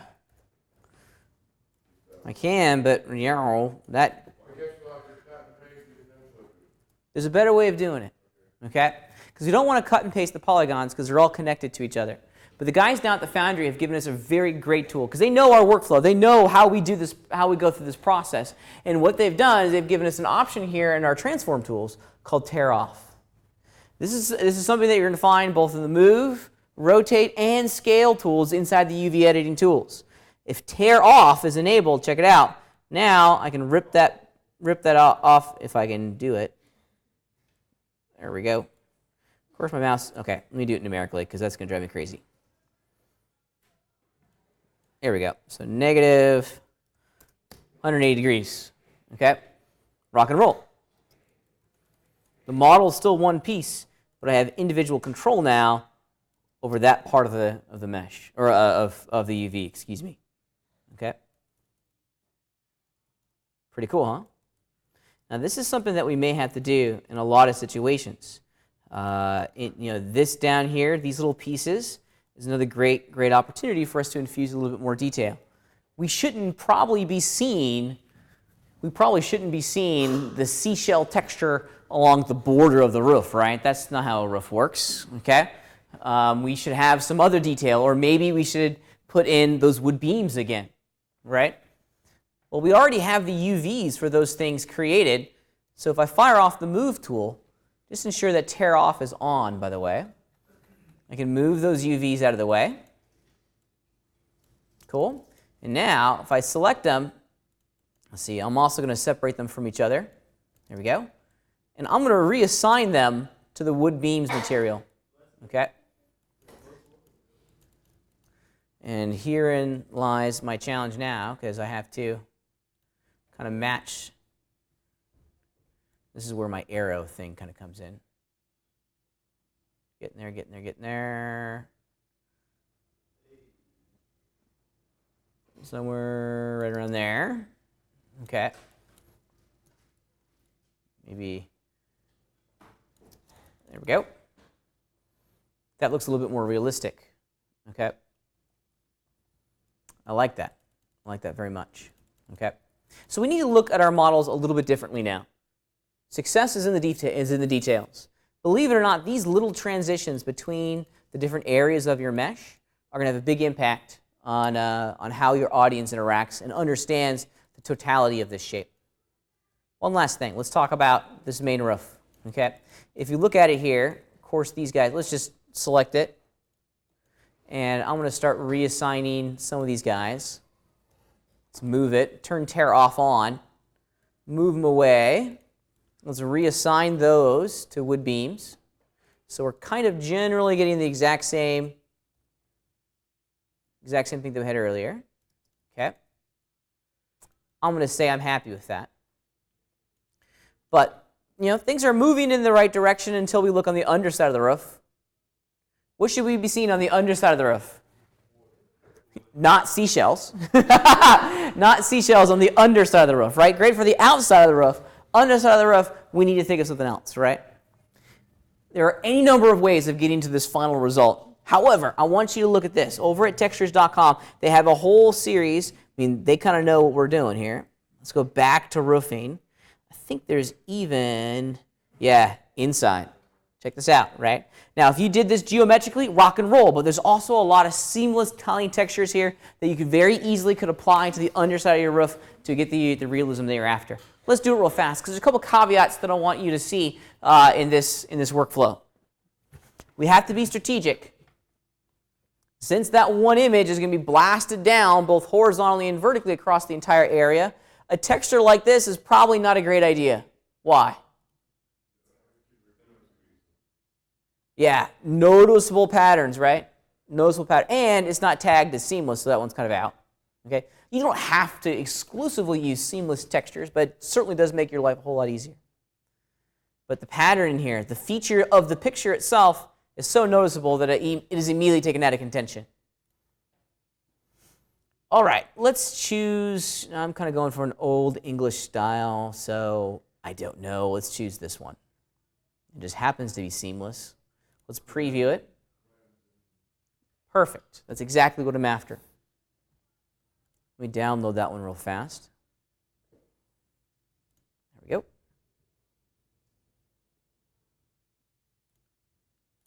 And now we'll have to create a new material for the underside of our roof, right?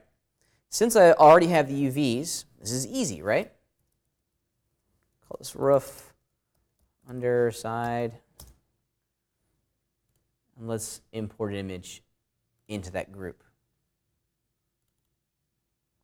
All right, aha, wonderful. Let's grab those two polygons, those in here. Shift H. Actually, I'm going to grab that entire roof, and let's see what polygons we're working with down here. Okay, so I need to grab these. Now, what I don't want to control, what's that one? Ah, it's the end. I don't want that. That should be a wood beam, so let's tear off that. Bloop. That's probably a wood beam down there. Let's tear off that one. And while we're here, let's just very quickly reassign them to wood beams. Yep, that's close enough for me. I'll do the same thing for these guys.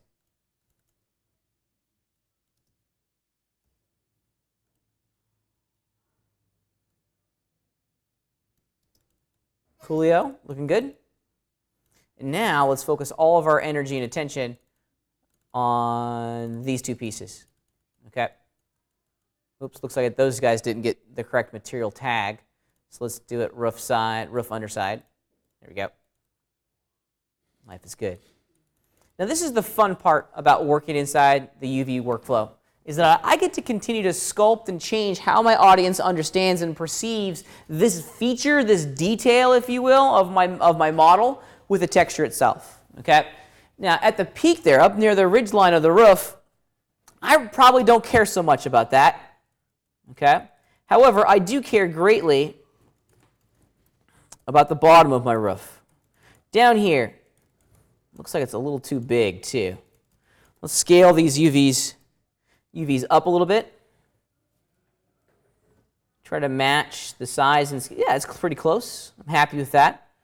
But now, check it out. Maybe on this polygon down over here, I would really like to see on the actual texture itself, I want to see maybe that bottom post at the bottom of the roof. That might be a cool detail to have, right? Moving my UVs around will give me that option. Check it out. Watch what happens when I start moving this UV up and down. I get to interactively choose where I want details of the image to go on the mesh itself. Now, sometimes it makes sense to do that, other times it doesn't, but we still get a level of customization here with the tiling texture workflow. Okay, and it looks like I'm pretty close on that one over there. And now we're starting to get there. Yeah. Cool, huh? Starting to break it down into component pieces. Instead of having one mega texture, now we're having maybe 6, 7, 8 little smaller textures that we're kind of wallpapering down across an entire area. Now this doesn't mean we can't localize detail and localize like weathering and damage to a certain part of our mesh. It doesn't always have to look factory fresh and wallpapered. We can infuse some texture details, but we have to do it a little bit more strategically. Let me show you what I'm talking about. Let's return to textures.com real fast and explore some options. I believe it's under the plaster area. Let's do this. Oh, look at this stuff. Oh, that's delicious. Maybe I want to have, let's go back to leaking, because this is going to be fun. Yes, look at this. This just makes me smile. This is a texture artist's treasure trove right here. However, not exactly what I'm after. Let's go back. I'm going to go back to just dirty plaster. Let's filter just the seamless ones. Yeah, so sometimes, this is a great example. Sometimes they're seamless, but only in one direction. I really like the way this is turning out. This is a cool texture, right? I love that we have a defined top and a defined bottom, and the weathering detail between those two areas tiles very nicely going this way. Clearly, it doesn't go vertically well at all, right? Because that middle beam in there kind of gets in the way, okay? However, we can continue to work with this. This is not the end of the world, right? Because I perhaps can use this bottom part strategically. Let me show you what I'm talking about, okay? I want to download this. Oh, that's cool. You use scroll wheel. I didn't know that. I just learned something about textures.com. And let's download this guy.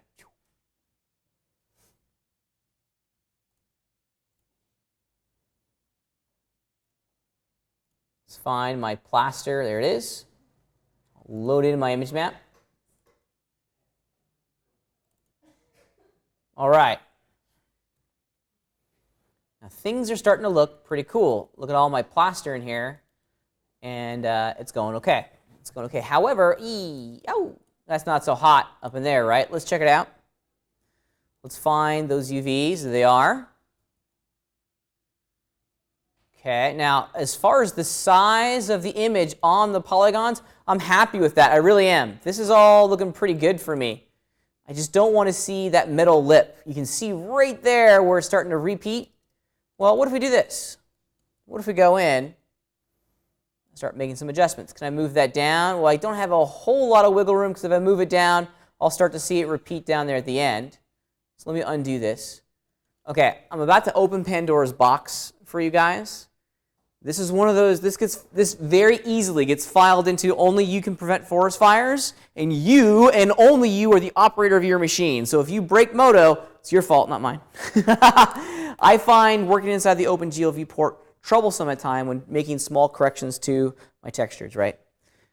I need to make a change and edit to those polygons, and then more specifically, the location of their corresponding UVs. The selection color here is kind of getting in the way, right? It's getting in the way of my ability to make a good decision. You can turn this off. It's a viewport property. If you go hit the O key, it's under visibility, and then it shows selections, okay? This is why it's Pandora's box and why this will give you gray hairs if you've forgotten that you've turned this off, okay? Okay? Awesome. Now I have something selected. Do I see that selection over here?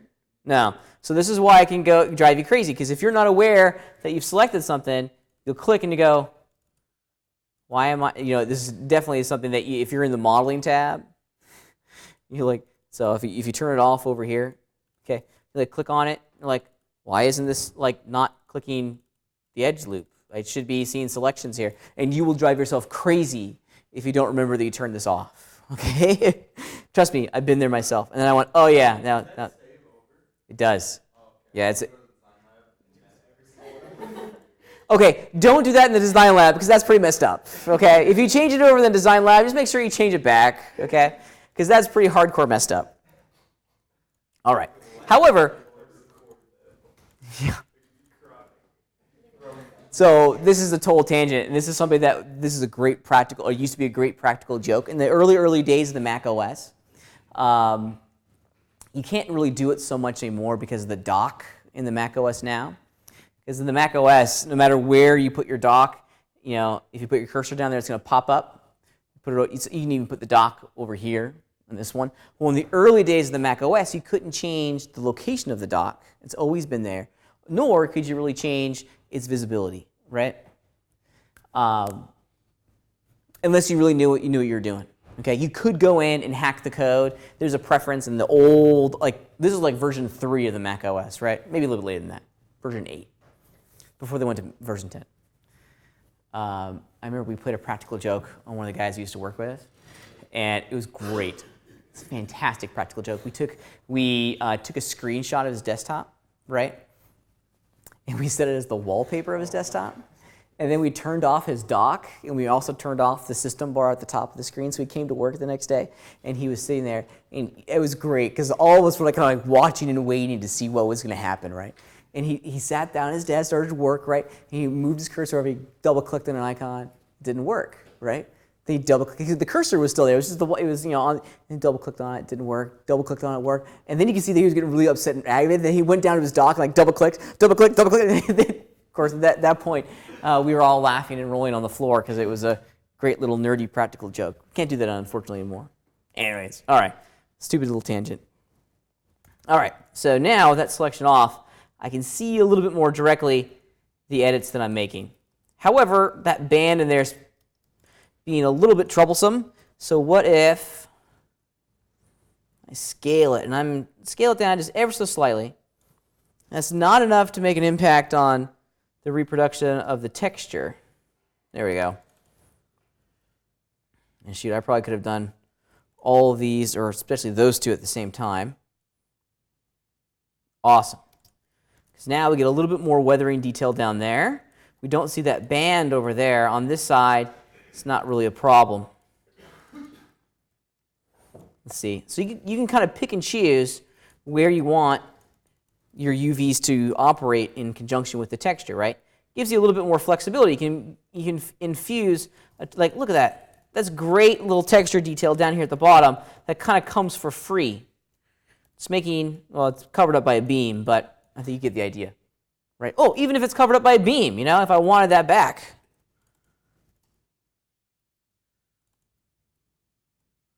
Can move it until I just barely see the tippy top of the metal. Yeah. Just gives us a little bit more variation in the texture. Okay, this back bit uses the exact same texture. Yeah. Oh, that's a big problem. I got to fix that guy, right? So this one, I just need to really change my snapping engine's on. Excuse me.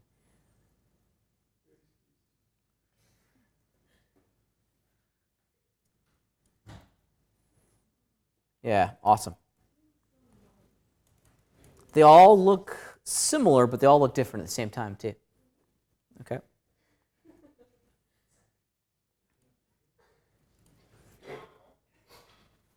So things are starting to look pretty neat.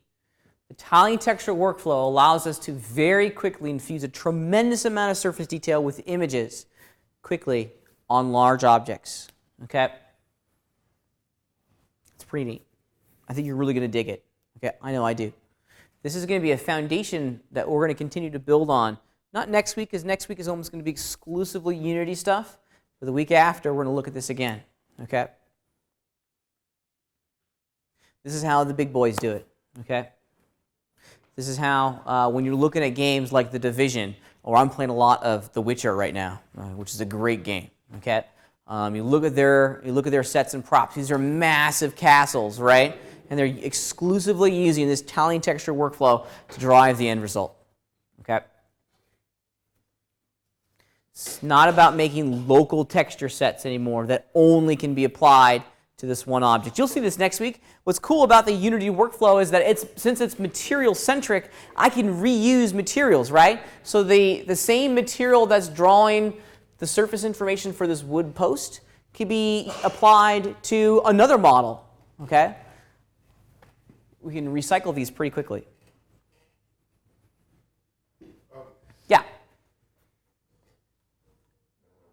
Okay. Questions, questions, questions. This is our grand challenge over the next 7 days. Well, actually, get 14 days, because I'm not going to see you next week for spring break. So yeah, whoo! You get a little extra more time if you have access to this stuff on your own. But naturally, I can't expect everyone to have access to this stuff outside of our school resources. So you're going to get 2 weeks to do this. Okay? You still get the exact same amount of time if you think about it. Just spread over 2 weeks instead of one. All right? I do have a question. Yeah, go ahead. All that beautiful grungy stuff that we were doing before, how do you do it? Yeah, we're going to get into that. Yeah, so this is the big takeaway. At this stage, having local control over the placement of like decals or grunge is a little bit more difficult. Okay. Something that we're going to combat and move forward and really kind of eliminate in the future. Without Photoshop, can we use bump mapping into this? Absolutely, yeah, for sure. What's that? Can you do bump maps with this? Yes, absolutely. Absolutely. So some of these are going to bump really poorly, like the roof here is not going to do a really good job of bumping. But if you did like the wood beams, you could duplicate this, change this to bump. Let's see. Let's go in and really change the bump amplitude here. Change it to 100 millimeters as a guess. Well, it's way too much. But you can do it. It still works. That's really entertaining, actually. It's getting a little too much reflections. We'll talk more about surface relief in the future. I have an entire conversation saved for a process called normal maps, okay, which is basically the game engine's way of determining height, okay? It's kind of like a bump map, and I want to put kinda in finger quotes because it's similar in result, but how we get there is very, very different. If you've ever seen like those crazy like blue and green textures in the game art, like that's a normal map. Okay. Okay. Questions. All right, let's talk about what we're going to be accomplishing this week for our homework. We've already talked about it in detail, but let's just jump into the specifics. If you travel back over to D2L and look at the assignment sheet, this is basically what we're doing, okay? We're focusing on creating the textures, okay? Hopefully everyone should have taken the geometry that they built last week, and we're at a place now where we can start infusing some really good textures.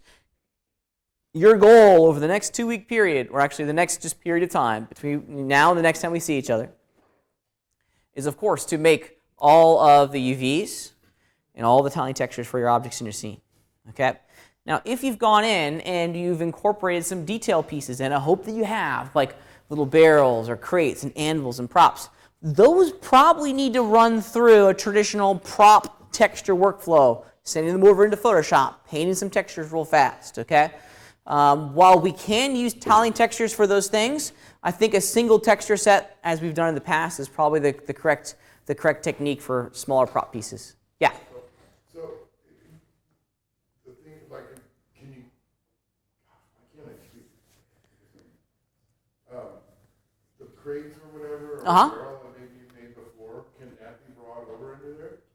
Absolutely, yeah. And where it has all its textures? You got it. You got it. Yeah, let me show you what I'm talking about.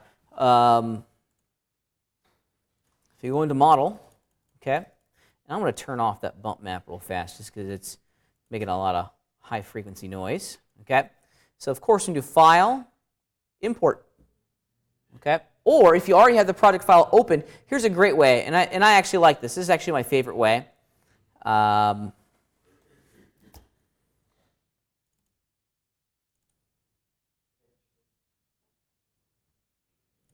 Okay, so here's, yes.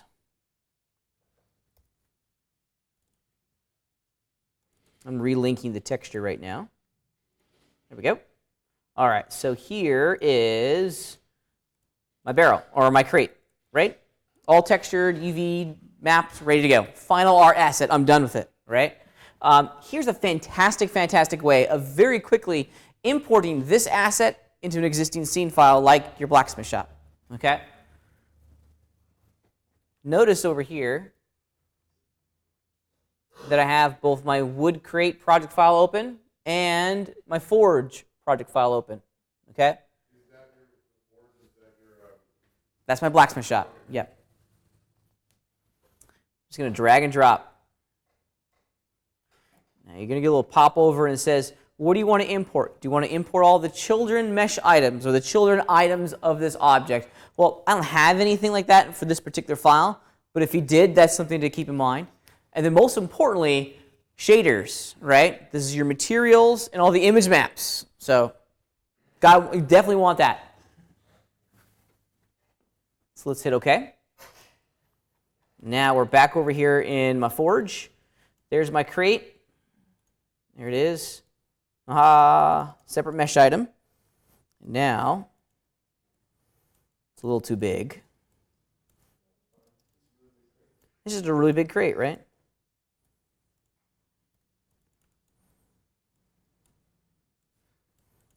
Yeah, maybe scale this guy down a little bit. Something like that. There we go.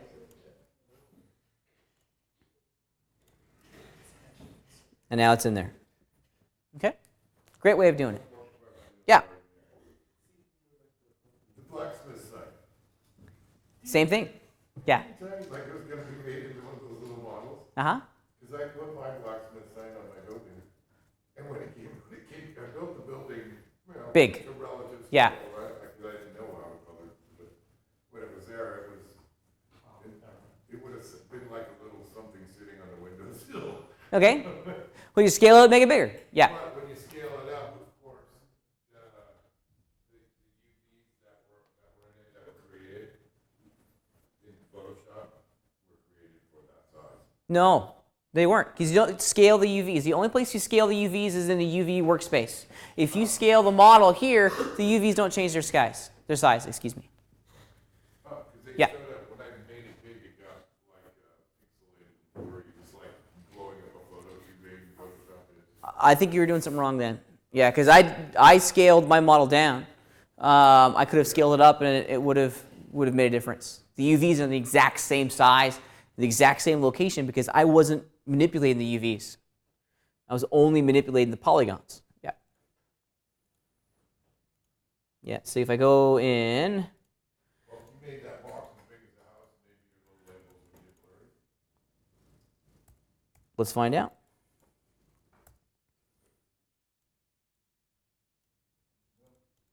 Yeah.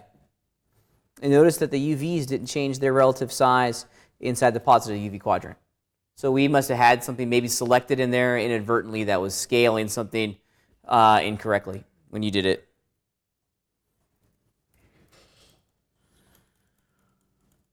All right, questions. Everyone good? Kind of understanding the 10,000 yard description here of what we're striving to accomplish?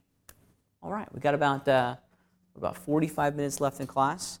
Let's use this time to begin UV mapping and creating all these textures. And then if I don't see you between now and next week, make sure you have a good and restful spring break.